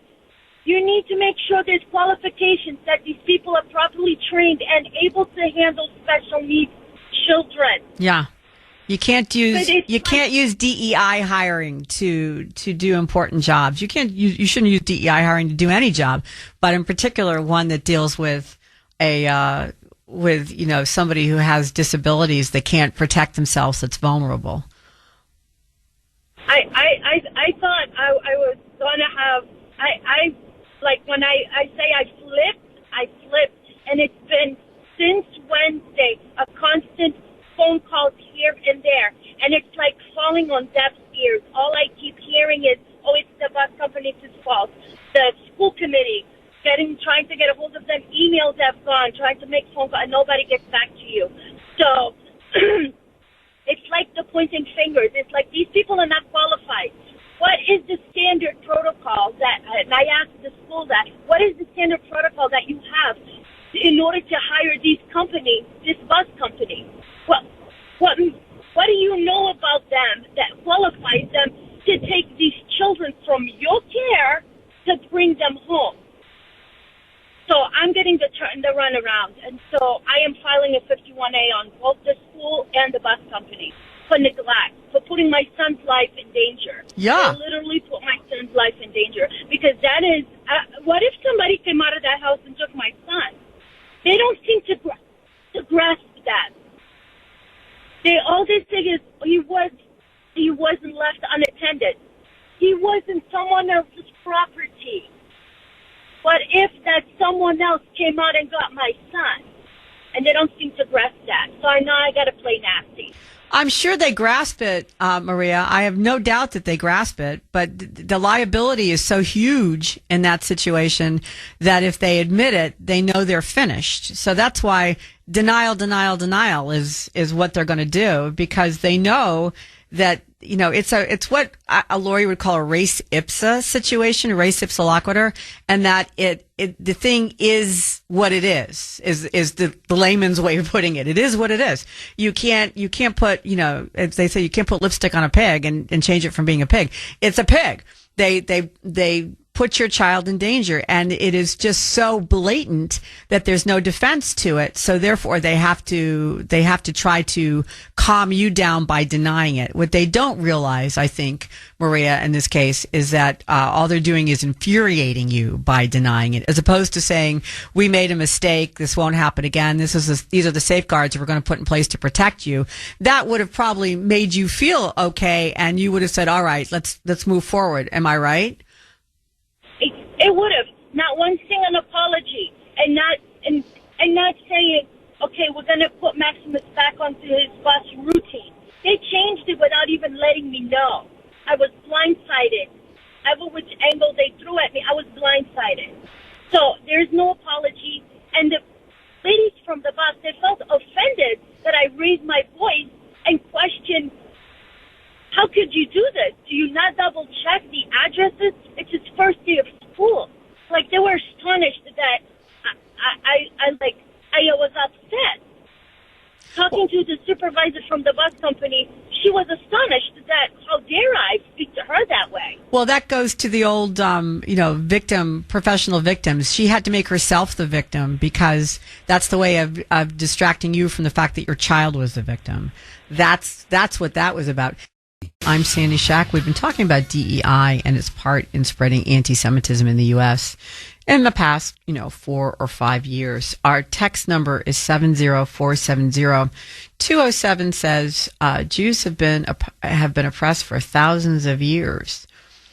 Are you implying that, this is me now, that was the extent of the text. Are you implying that DEI has nothing to do with what's happening now? Because my response to you would be, yes, that is true. It's also been fought for thousands of years. My point is that in this country, the level of anti-Semitic incidents have exploded at the same time that the Biden administration codified and pushed DEI policies. Is that a coincidence? I don't think that it is. But, maybe some people do. Hate of the Jewish people is ancient, without a doubt. And scholars who are much smarter than I am and who've spent much more time on this than I have put it down to a very simple statement. And that is that the Jewish people brought morality to the world thousands of years ago. And some people are still upset about that. Could it be that simple? Is it, is that what it's about? Is it they brought a morality that did not exist before? Is it part and parcel of, a bigger problem we're having now regarding morality? We talked a little bit about this yesterday, namely that morality is the enemy of communists, socialists, and progressives, and they have a need to tear it down and tear down anything that can challenge their authority, like religion, like the family structure, like anybody who stands up against them. And maybe that's part and parcel of what's going on here now. Besides Jews introducing moral and ethical precepts, they also brought the world at large, prohibitions on behavior that people are mad about. The deep hatred of Jews stems from usually fanatical followers of other faiths, and maybe those who don't have any faith at all.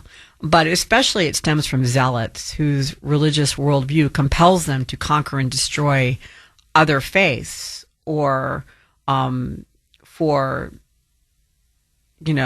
horrible tendencies that they see in themselves, but want to put on other people. That seems to be a Democrat thing lately. I don't know if you've noticed, but they accuse other people of what they themselves do, and I think that might be part of the problem here too with anti-Semitism. But it does appear, to me at least, you don't have to agree, that anti-Semitism gained a massive hold during the Biden administration, during its love affair with DEI, and its passing off of DEI is how you pay homage to the Biden administration. That's what they did. And it didn't just happen in the schools and on campuses. There are others to blame where DEI has become, I would say, a very intolerant religion, like in Hollywood. Hollywood became massive DEI acolytes, and it's starting as DEI is starting to lose its luster with a lot of people because they realize that what it's been promoting is intolerance instead of tolerance. You're seeing that those who have followed DEI are now not faring as well as they did before. And that is very true in Hollywood. One of its biggest turnarounds lately was the movie Snow White. I don't know if you saw that, but one of the actors in Snow White, an actress by the name of Gal Gadot, who, by the way, is Jewish, which is kind of ironic, played the evil queen in the Disney remake. And she says she felt the movie should have been a smash hit, but the controversies over comments made by the film's star, Rachel Ziegler, really hit the movie with a lot of bad publicity before it even got into the theaters. She says it all went pear-shaped. And that happens in a lot of various industries, including Hollywood, because there's pressure on the celebrities to speak against Israel. Again, I put that back to the promotion of DEI. And Rachel Ziegler starred as Snow White, and she spent months ripping Israel as oppressors. And she even claimed the country was committing genocide against the Palestinians. Never mind that it was the Israelis who were the victims on October 7th. They were the ones who were supposed to be committing genocide against the Palestinians. And during one interview, she said, free Palestine, while she was trying to promote Snow White. And her support for Hamas terrorists was not her only problem. She had to apologize for wishing harm to befall supporters and voters of Donald Trump. She more or less told half the country she did not want them to come see the movie. And she, before her apology, she'd wished the Trump voters never know peace.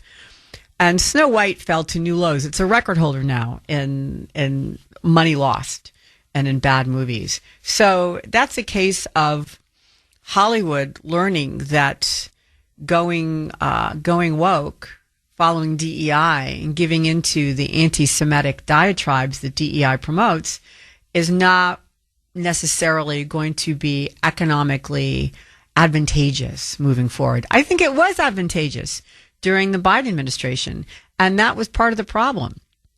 These companies, were paying homage to the Biden administration, following along with the DEI policies and proposals, and they were putting out there on social media and in advertising, look, they were doing the moral superiority thing, the virtue signaling thing, and you were supposed to support those companies. And a lot of lemmings did support those companies.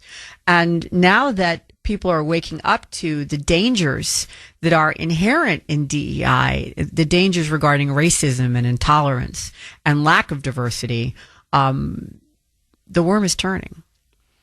And that these companies that found themselves worshiping DEI and through DEI, the Biden administration, are now discovering that it was all fool's gold. Is DEI responsible for the rise of anti-Semitism in this country? I think it is. How about you? Dan in Dartmouth, welcome to WRKO. How are you, Dan? I'm good, Sandy. How are you doing today? I am doing okay. So what do you think? Have I drawn the right correlation here? Is DEI one of the culprits?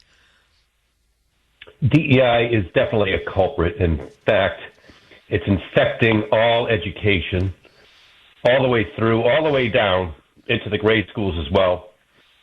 And I have to just bring up another point, Sandy. DEI is the gateway for the trans community as well. And when you look at it, you have these men that are basically taking hormone blockers and transitioning, and then they become a minority in DEI. Same thing with, women, they get an extra plus on their side because, again, trans opens up new opportunity, jobs, and everything else within the Biden administration's government and what he was putting forth. Now that that's been closed, this is the anger that's coming out of the trans community as well, because not only, as Trump said, marriage is between a man and a woman, there's just men and women in this country, period.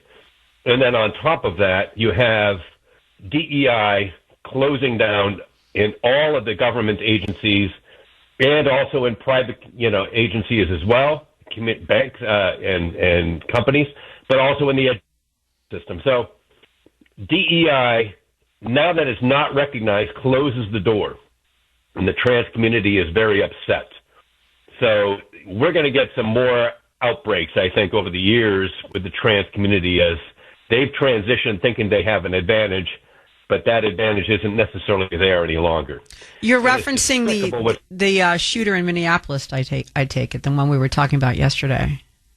Yes, exactly. Yeah. Robin in Minneapolis.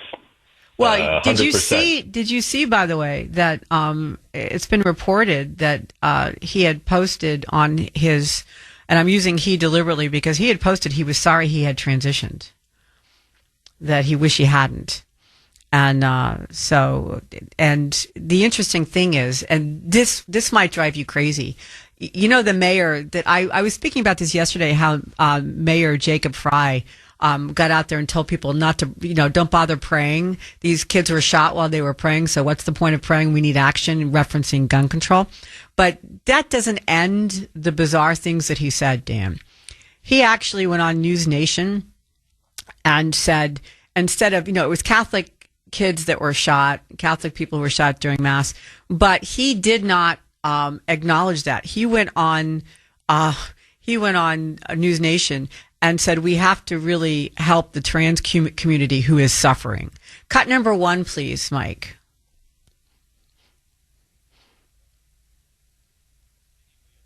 Sorry, Dan, we have what we call the spinning wheel of death on the computer, which happens sometimes because our computer system, I think, gets overloaded by everybody.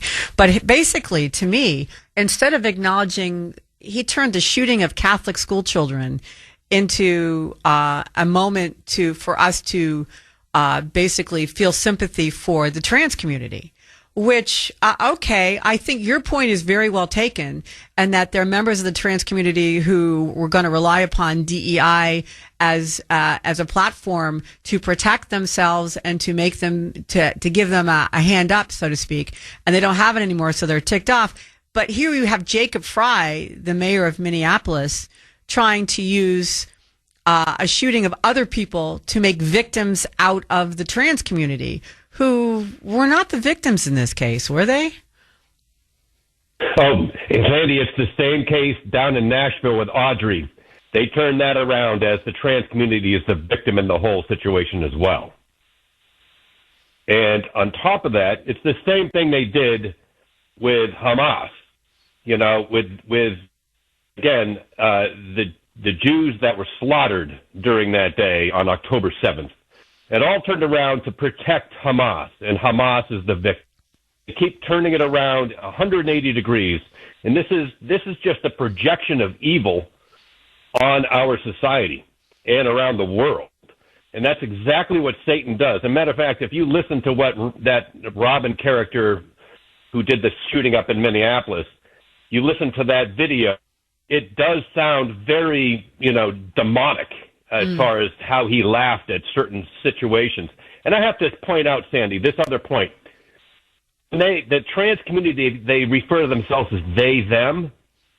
Could that be because they are actually even at that point possessed? Well, not all of there's demonic possession that goes on there. Well, not all of them refer to themselves as they, them. There are people who eschew, who are gender fluid, who say that they don't want to be either, and those are they, them, or they want to be both. That's they, them.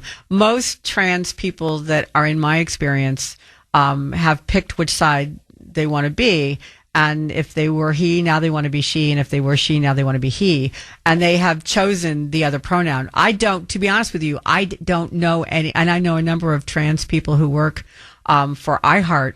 None of them go by they, them, not a single one of them. So I think that's a subsection that does not necessarily compute across the board.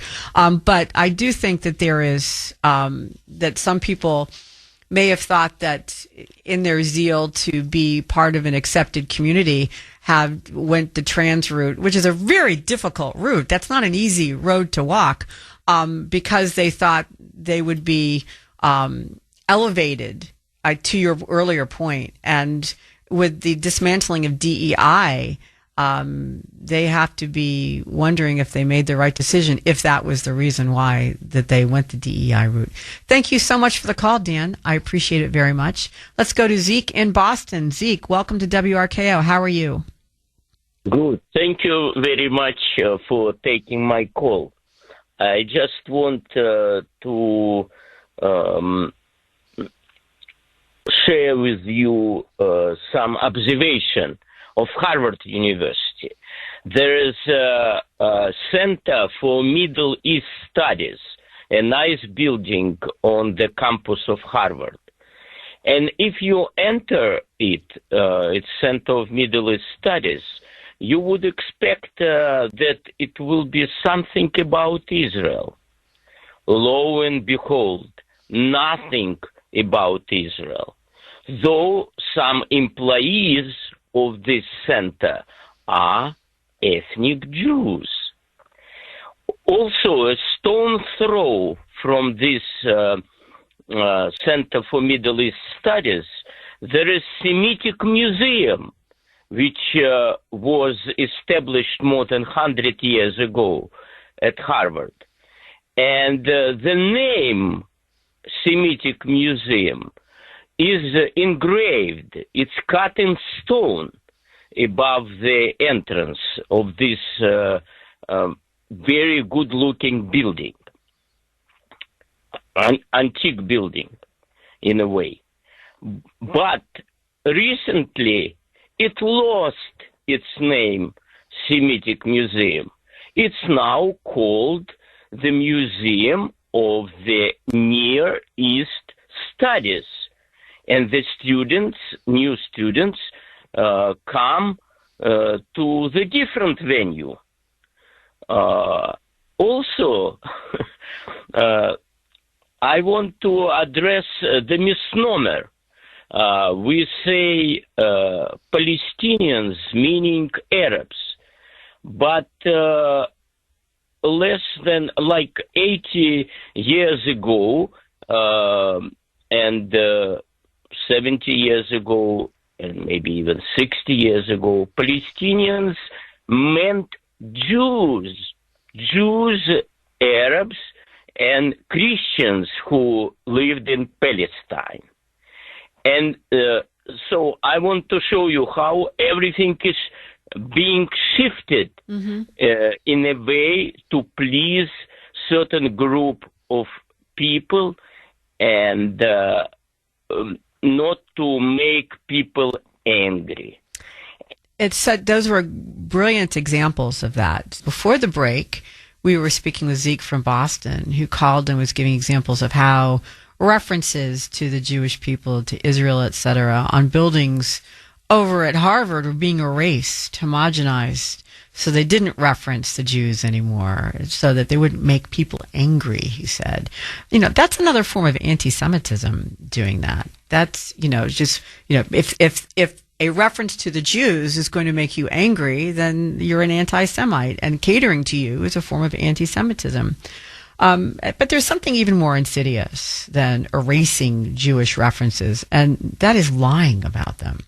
And there is nothing like social media for assisting a lie to shoot around the world. And social media has convinced a whole generation of people that it's all right to be anti-Semitic. How have they done that?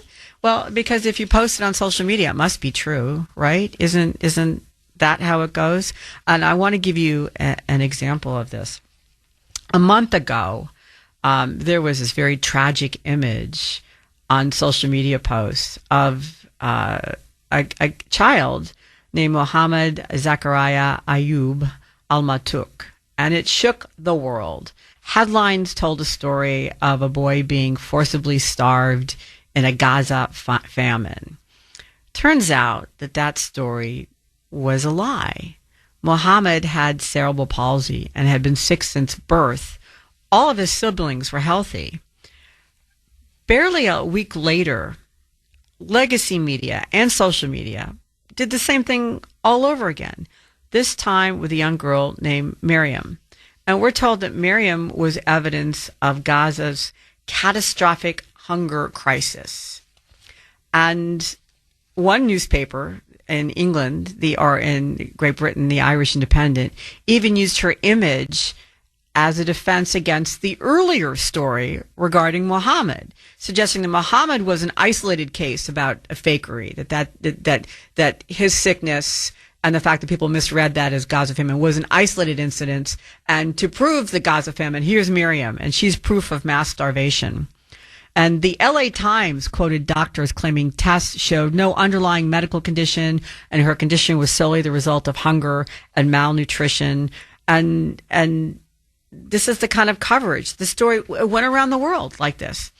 But here's the thing. her siblings, the people that she lives with, are all apparently healthy.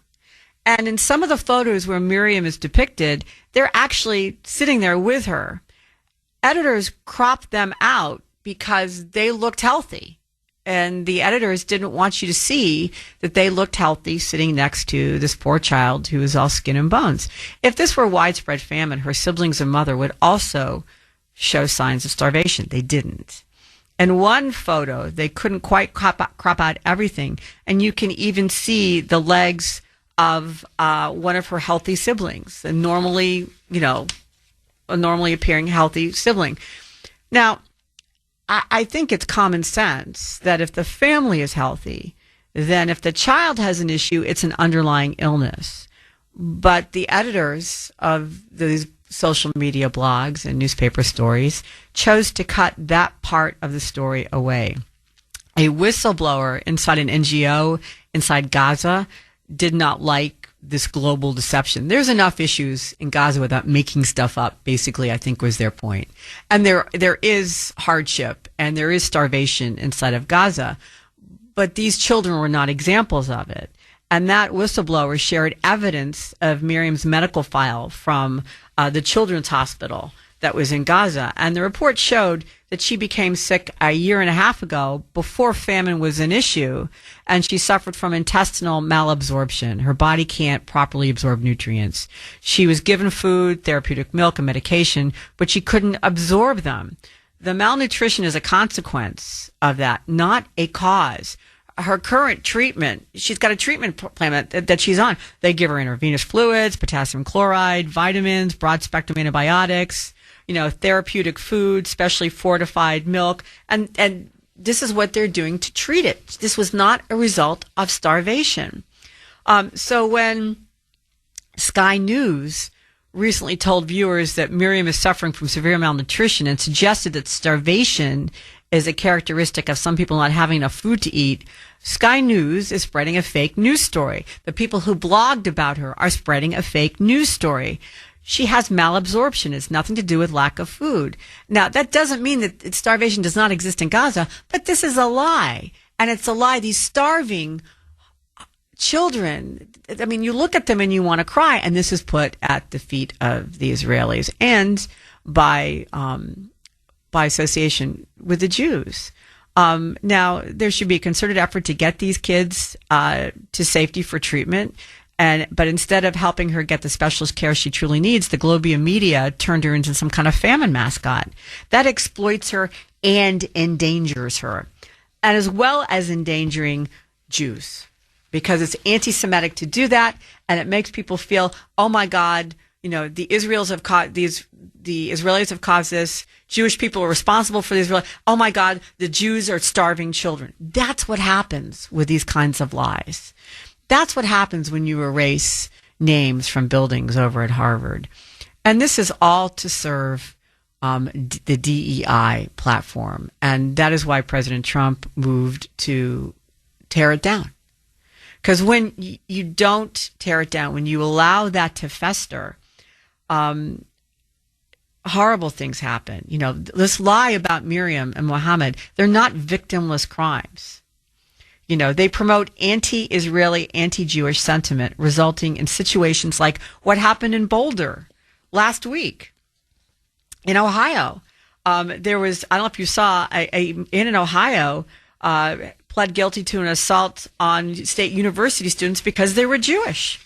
That's the only reason. He admitted that that's what he did. A 20-year-old and a friend had engaged in an altercation with 5 students, during which he asked one wearing a pendant that was from the Jewish fraternity if he was Jewish, and then they beat the crap out of him because he was Jewish. That's the kind of thing that's happening. And it's not just here. It's, as I was pointing out, that was in Israel. It's in the UK, too. The Israeli envoy warned of rising anti-Semitism in France as well. Some want to erase all Jewish memory. Did you see what happened?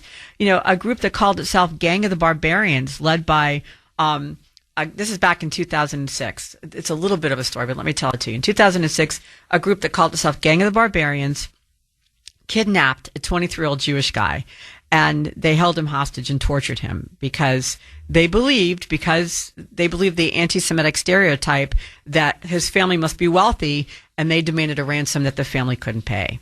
And there were about 27 people that participated in that abduction and torture, and more knew about it, but they didn't report it. But he was found naked, handcuffed, and barely clinging to life at a train station, and he died while being transported to a hospital. Horrific, just horrific. Well, a commemorative olive tree was planted in his honor soon after that happened. Last week, it was cut down, and because as a demonstration against the Jews in an anti-Semitic fit of rage. And even French President Macron condemned it, saying cutting down the tree honoring Halimi is an attempt to kill him a second time. It will not succeed. The nation will not forget this child of France who died because he was Jewish. But, you know, that's lip service. He doesn't do anything. You know, nothing was done to round up the people that were responsible for killing him. You know, it's not just here. It's everywhere. DEI is also everywhere. Australia barred an Israeli politician from a solidarity visit to a Jewish community because they didn't want to anger anybody. I mean, seriously? And then there are more than 50 consultants at the Children's Health Ireland have called on the state of Ireland to stop using medicine manufactured by an Israeli company. They'd rather the kids not get medicine than you use an Israeli company. This is anti-Semitism, and it spreads through little seeds of things, like lying about the children starving in Gaza, like erasing the names off the buildings at Harvard. You know, it's not just the U.S. DEI acolytes that are complicit in this. It's people in France, Canada, Australia, UK. You know, this is what's happening. And I think in order to reverse the trend, you have to root out where the problem is. And in my mind, the problem is in this recent spate, DEI. Let's go to Bob in Medford. Bob, welcome to WRKO. How are you? Hey, Sandy. Thanks. Great show. Thank you. Yeah, I'm the former Senate candidate we've met last year. Okay. Robert Antonellis. Yes, I do remember. Oh, great. I've been extremely busy this year. I just published something fantastic, and it's called the Butler Brief, and I've submitted it's a criminal complaint in the state of Pennsylvania because PA has a Rule 506 for private citizens to file a criminal complaint, and I've done so. It's available at butlerbrief.com, but I wanted to point out, to tie into an earlier call about anti-Semitism and Nazis, and you know the drill, Biden calling Trump and all the rest. Something that's really quite astounding that I've really built into this model that shows the whole year of 2023 in the Biden administration was a lot more bloody than people realize, particularly 9/11/23. That was the day that Biden, or the Autopen, signed, unfroze $6 billion to Iran, if you recall, right? Mm-hmm.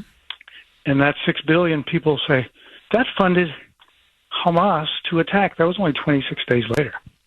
And the reason it's so significant, not that it's just, because people say, oh, that's just a coincidence, 9/11. No, it was the 100th ceremonial anniversary of Adolf Hitler's coup, which was on 9/11/23. Yeah, we'd say September the 11th, 2023. Hitler's beer hall putsch was 9/11/23, which is November the 9th, 1923. So that's how we turn it on the Democrats, that they actually have been, and they were other celebrations of 23, bloody celebrations that whole year. So that's I think how we're going to turn it on the Democrats, by saying, you guys are National Socialists, right? Right, Sandy? Well, you know, I think there's an argument to be made for that, Bob. I think that in fact you can, you know, make the argument if somebody celebrates like that yes, they are. So you've certainly given us food for thought, and I appreciate the call. Thank you so much, Bob. I think there are many reasons why we should care about anti-Semitism, besides the fact that the explosion of anti-Semitism is just wrong. Isolating a group of people because of ethnicity is wrong. Because if it's okay, one of the reasons is because if it's okay to attack the Jews, then it becomes okay to attack anybody that you don't like. Anybody that's different, which is one of the reasons why I think DEI is so ironic. In the end, DEI gives racists cover for not just going after Jews, but by going after anybody they don't like as a virtue signaler. Anybody that virtue signalers don't like, they can go after under DEI, and they can label under DEI. So that's what makes it ironic, because just given its name, diversity, equity, inclusion, and it promotes things that are far from all three of those things. And I want to give you a case in point. Which is Virginia Lieutenant Governor Winsome Earl Sears was at a meeting held by the Arlington County School Board to talk about their bathroom policy after a convicted sex offender was allowed to use the ladies' restroom, claiming to be a transgender. And it drew a rally of pro-transgender supporters, and they didn't think anything of raising these very racist signs for Miss Sears, who is black and a Republican, and the GOP's 2025 gubernatorial candidate. I don't know if you remember when she won. She was part of the team that beat Terry McAuliffe, and she's outspoken, and I like her. This is what the sign read. This is what the pro-trans protester sign read. Hey, Winsome, if trans can't share your bathroom, then blacks can't share my water fountain. Wow. I mean, it's just so tone deaf. This person is holding this sign in public at a highly publicized meeting with press present and thinks nothing of it whatsoever. When people pointed out to her that was an incredibly racist sign, she's like, she pulled a Adam Schiff. It was satire. It meant to provoke debate. But there's nothing satirical about racism. And by the way, can we point out that keeping somebody who was not even trans but pretending to be trans from a bathroom is not the same thing as the civil rights movement. But that's what the liberals wanted to try to make it, because, they think that gives them legitimacy. But this is what DEI breeds. It breeds racism. And in this case, it wasn't for the Jews. It was for the black member of the administration. To me, it's just, they make it so easy to hate other people, which is a complete anathema to what I think DEI was originally conceived as. And then it was manipulated and bastardized into the vehicle for racism that I think it has become. Now, the good news is DEI has, I think, met its match in the Trump administration. Because from, calling major corporations and universities to account for their DEI programs, to ordering a review of woke content in the military, President Trump has also recently ordered what I thought was very interesting, and that was a review of woke installations in museums nationwide. That's a shot across the DEI infrastructure vow, and it was according to a post on Truth Social. The president said that museums are the last remaining segment of woke, which I think he is correct. And wants to address the issue the same way that he has addressed it with the colleges and universities. He's pointed specifically to the Smithsonian, which is a Washington icon, as an example of the issue. And he says, the Smithsonian is out of control, where everything discussed is how horrible our country is, how bad slavery was, and how unaccomplished the downtrodden have been. Nothing about success, nothing about brightness, nothing about the future. According to the president, his administration won't allow the current trajectory to continue. He said attorneys will go through the museums to start the exact same process that has been done with colleges and universities, with which he said there's been, a lot of progress. He says the country cannot be woke because woke is broke. So he's nothing if not good with slogans, don't you think? On August 12th, the White House sent a letter to the Smithsonian, specifically to the Secretary, Lonnie Bunch III.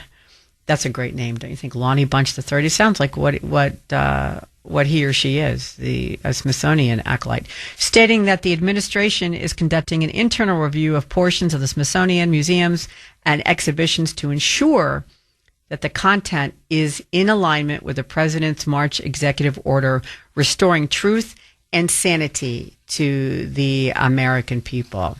The president said in the order that the Smithsonian, once widely respected as a symbol of American excellence and a global icon of cultural achievement, has come under the influence of a divisive, race-centered ideology and has promoted narratives that portray American and Western values as inherently harmful and oppressive. Do you agree?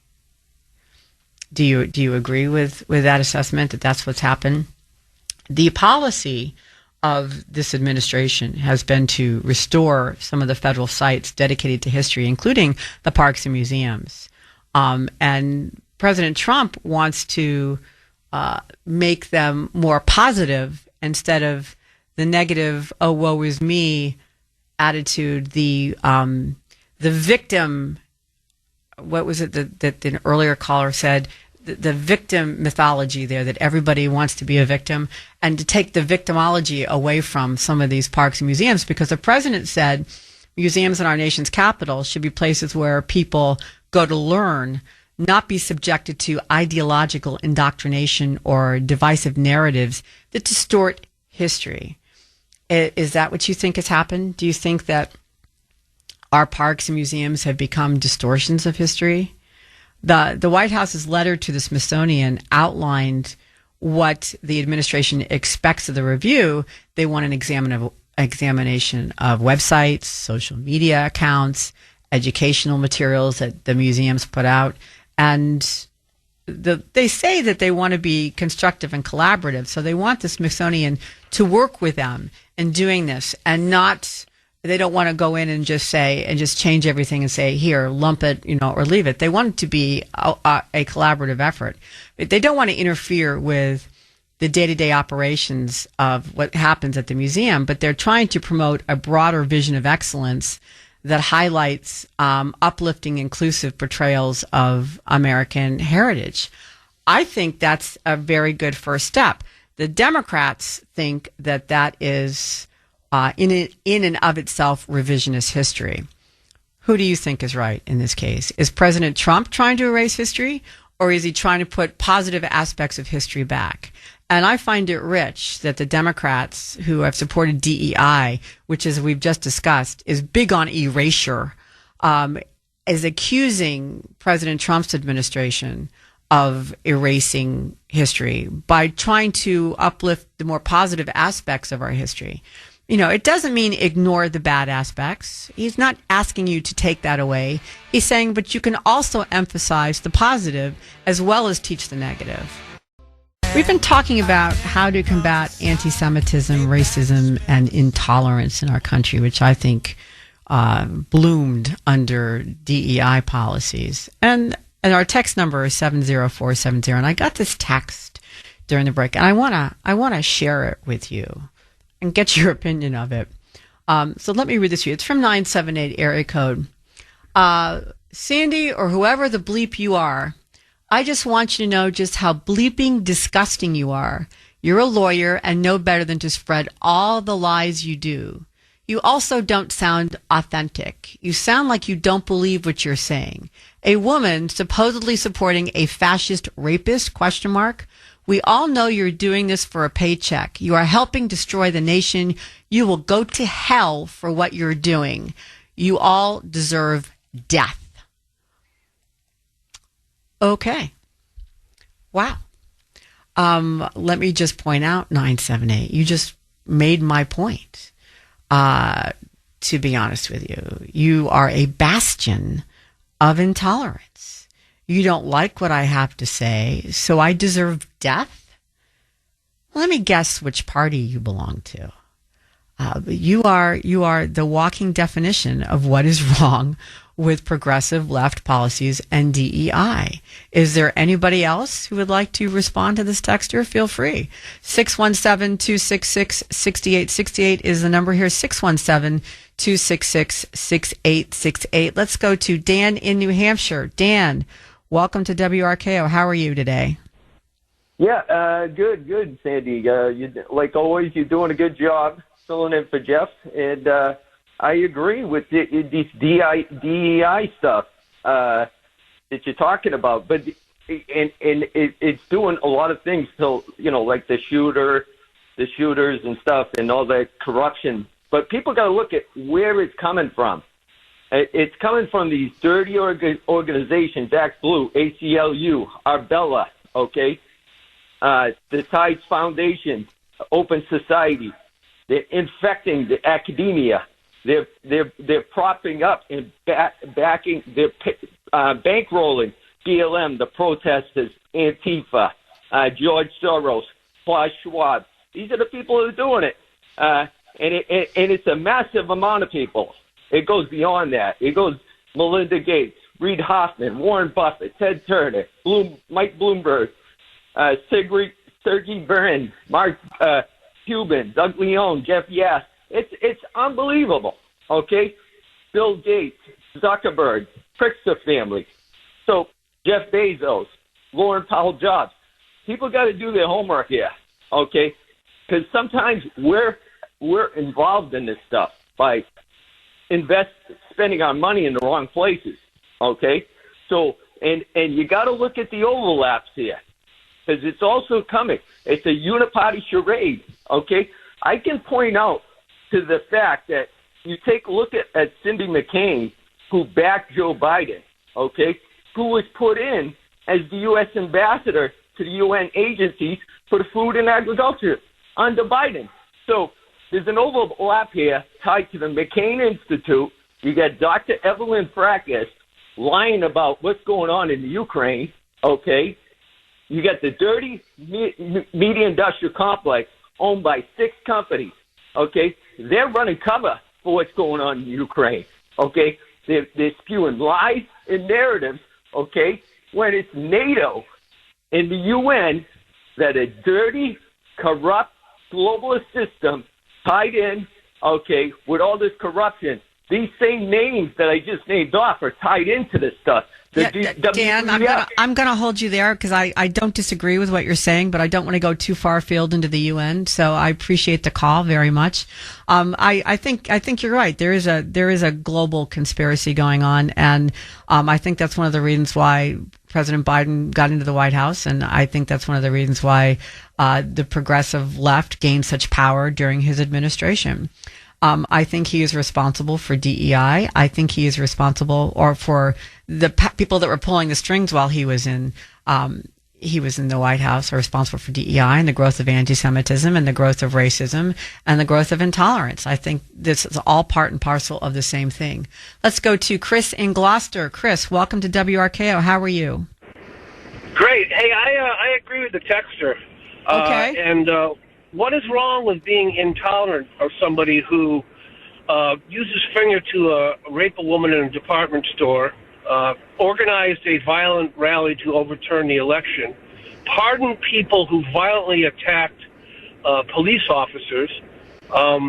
What's wrong with that? And had the 2 most prolific anti-Semites, Nick Fuentes and what's-his-face, Kanye, for dinner at the White House. What's wrong with being intolerant of those behaviors or people who support those behaviors? Okay. Well, first of all, I disagree with your premise about the digital rape. They never showed that he did that.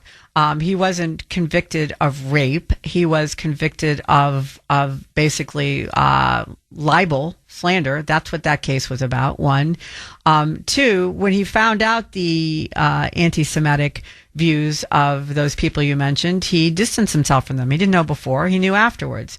So that was part of it. And then I forgot what the January 6th. He did not organize a violent protest at the nation's capital. He, in fact, told people to walk, organized a rally, and then told people to walk peacefully and patriotically down to the Capitol. Then, when it got out of control, because there were other forces at work that had nothing to do with him, and it became violent, he sent out on Twitter for people to go home, but Twitter took it down immediately.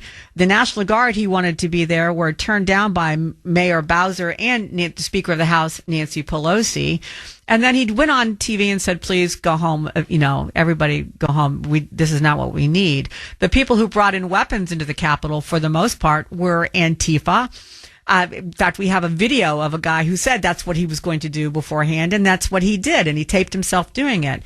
So I think that your premise are wrong, first of all. And secondly, even if they were correct, tolerance means you listen to people that you don't like. It doesn't mean that you agree with them or act upon them, but it means everybody gets a voice, including you. You just got a voice on a show, even though you were offensive and lied, but you still got a voice because I am tolerant of other people that have differing opinions than me. Doesn't mean I like you, doesn't mean I'm going to support you, but I'm tolerant of you. On the text line, which is 70470, 508 says, the texter is wrong. You are sincerely wrong about everything, but well-intended and utterly charming. Well, thank you. That's kind. See, that's tolerance. They are tolerating me, even though they do not agree with me. And I appreciate that very much.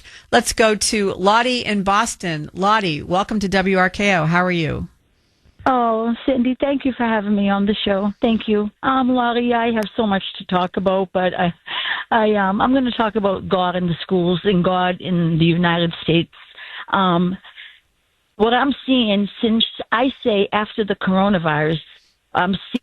Oh, Lottie, I'm sorry. I know you have a lot to say. Stay on the line. Don't go anywhere. The text number here is 70470. This is Sandy Shack sitting in for Jeff Kuhner here on the Kuhner Report on the text line. Number 508 says, the dinner was at Mar-a-Lago, which is open to the public. Yeah, referencing Chris from Gloucester, who was saying that that President Trump invited anti-Semites into the White House for dinner. No, it was at Mar-a-Lago, and once he figured out they're anti-Semites, that was the end of it. But he was giving everybody a fair hearing because you know what? He's tolerant. So he doesn't support anti-Semitism. I think that's been pretty clear.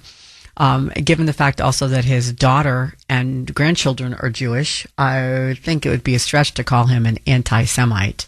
But, you know, what are you saying? Number 978 says, Sandy, DEI stands for division, exclusion, and intolerance. That's what would it appear, as opposed to the more common acronym standings. Yeah, I agree with you. Division, exclusion, and intolerance. I think that is a very good use of those three letters, because that's all I see happening from DEI.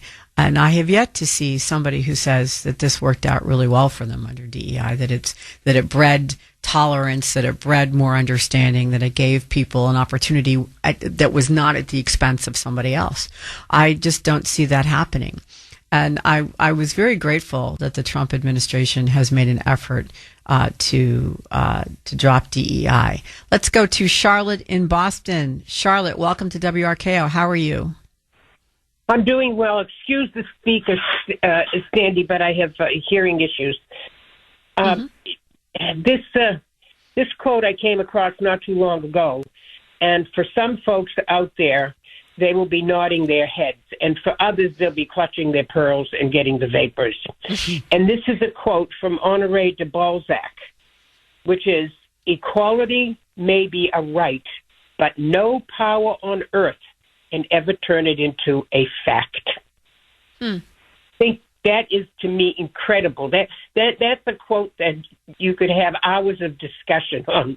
Anyway, and finally, running to an appointment, but I would like to speak to everyone who does talk shows and who hosts. Stop using the word progressives, lefties, liberals, etc. Use the D word, Democrat. That's what they are. We have to make that word as hated as other words that only have the first initial. Okay. Well, thank you for the call, Charlotte. I appreciate it very much. I don't think all Democrats should be painted with the same brush, which is why I use the term progressive, because I think a lot of the policies that I object to don't belong to the Democrat Party. They belong to the progressive wing of the Democrat Party. The Democrat Party, however, has been taken over by the progressive wing, and so far they haven't put up the moderates have not put up a good fight, and I think they should. And maybe they do deserve to be tarred by the same brush as the progressives for not putting up a bigger fight.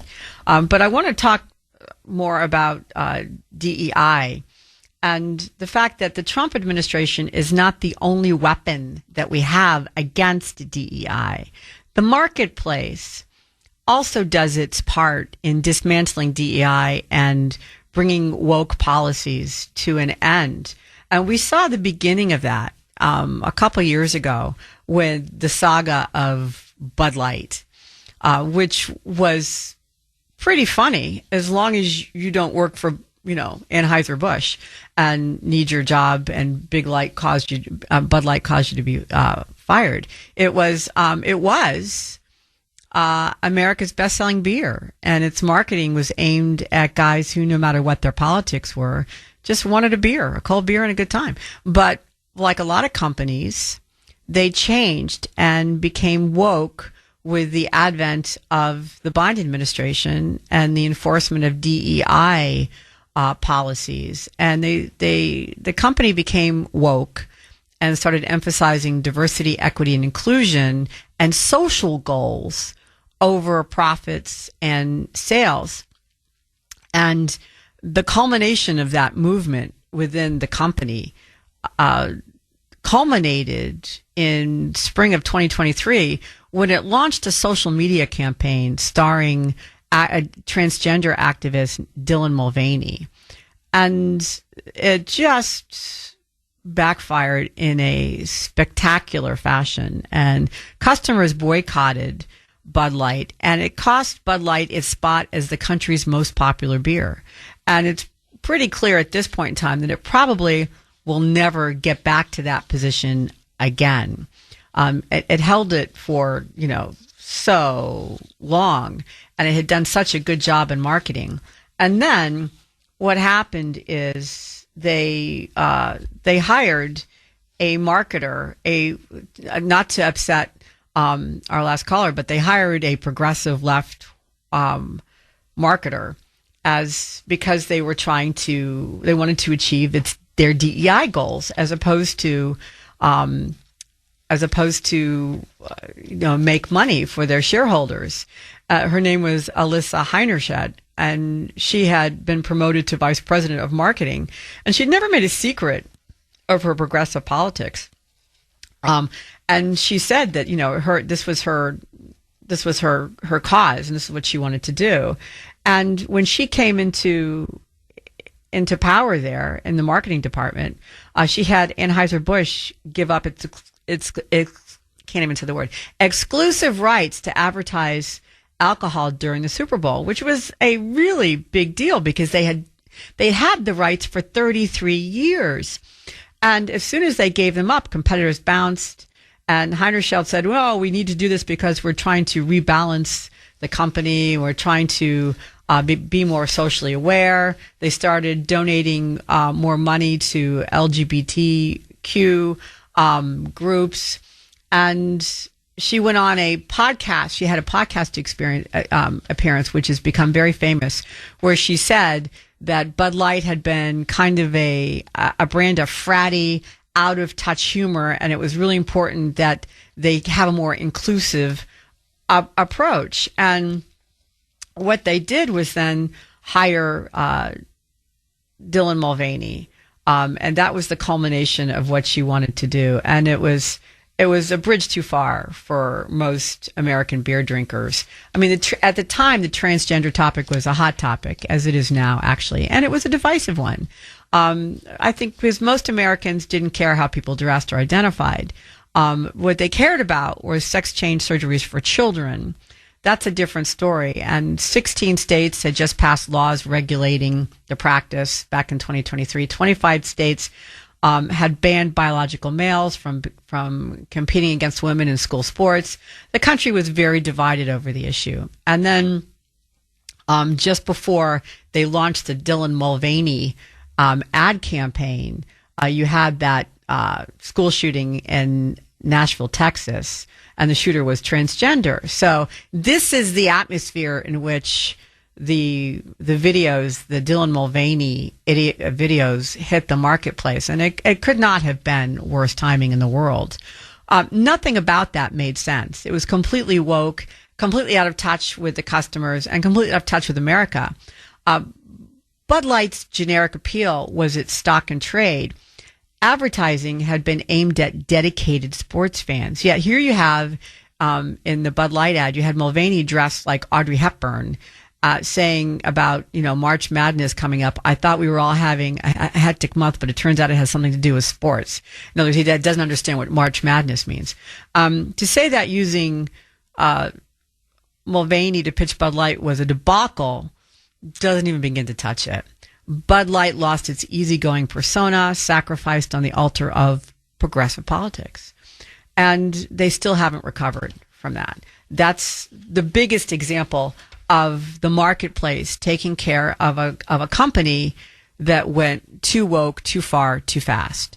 And it's not the only example out there, but I think it's the most spectacular to show you that it's not just 617-266-6868. This is the Kuhner Report.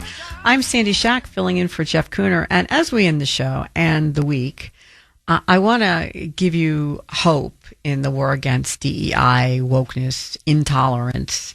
Before the break, we were talking about examples from of wokeness being destroyed by the marketplace of Bud Light in 2023. But, we just got an example of this last week, in the past couple of weeks. If you've seen the the trials and tribulations of Cracker Barrel. I don't know if you've seen it, if you paid attention to it. It certainly interested me. Cracker Barrel has long been known for, its combination of rustic charm and country dishes like, biscuits and gravy. And I go to Cracker Barrel. There's a Cracker Barrel at the, at the outlet mall here in Massachusetts that has that's right there, that we it's like destination shopping. We do shopping and then we go get comfort food at the Cracker Barrel. But its new CEO decided that the old approach wasn't working anymore, and she planned some major changes. She said that we're just not as relevant as we once were. And this is at a conference call on her, with all the affiliates, the people on her board and so forth. And she wanted to make some changes. I mean, have you heard this before? Apparently she was not familiar with the Bud Light saga. And she wanted to wake things up a little bit. All right. They wanted to, some of the changes were, putting certain new things on the menu, like chili cornbread or jalapeno cornbread, and some new menu items. So far, I don't have a problem with any of that. Do you? But then she made a decision to do something that sparked a firestorm, a social media firestorm. And that was, they wanted to change the logo, redesign the logo. It's the first redesign in 48 years, and it removed the iconic old man leaning on a barrel, as well as the pinto bean shape behind the name, which was a nod to one of the original side dishes offered when Cracker Barrel opened back in 1969. And the chain's name itself comes from the barrels that they used to deliver the crackers to the country stores, and then they would double as makeshift tables for community gatherings. And people found it iconic and comforting. And the rebrand basically wiped that out. It said nothing about history or tradition. And it kind of looked like it was, how do we make this as generic as possible and not offend anybody? Which is a very woke approach to business. And I would think that people would have learned not to do that.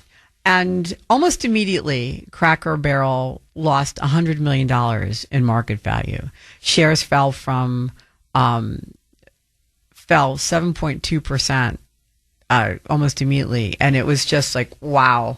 I mean, the market just had a vicious response to this. And I would have thought that they would have figured out that wokeness is an investment factor that you have to put into the mix. You have to kind of figure out, especially since, if you're a publicly held company, you have a responsibility to your shareholders. You can't use this company just to promote your own political agenda. And that's what wokeness does. It's generally defined as subjecting the culture and business to left-wing dogma involving race, sex, and viewing things that are Americana as bad.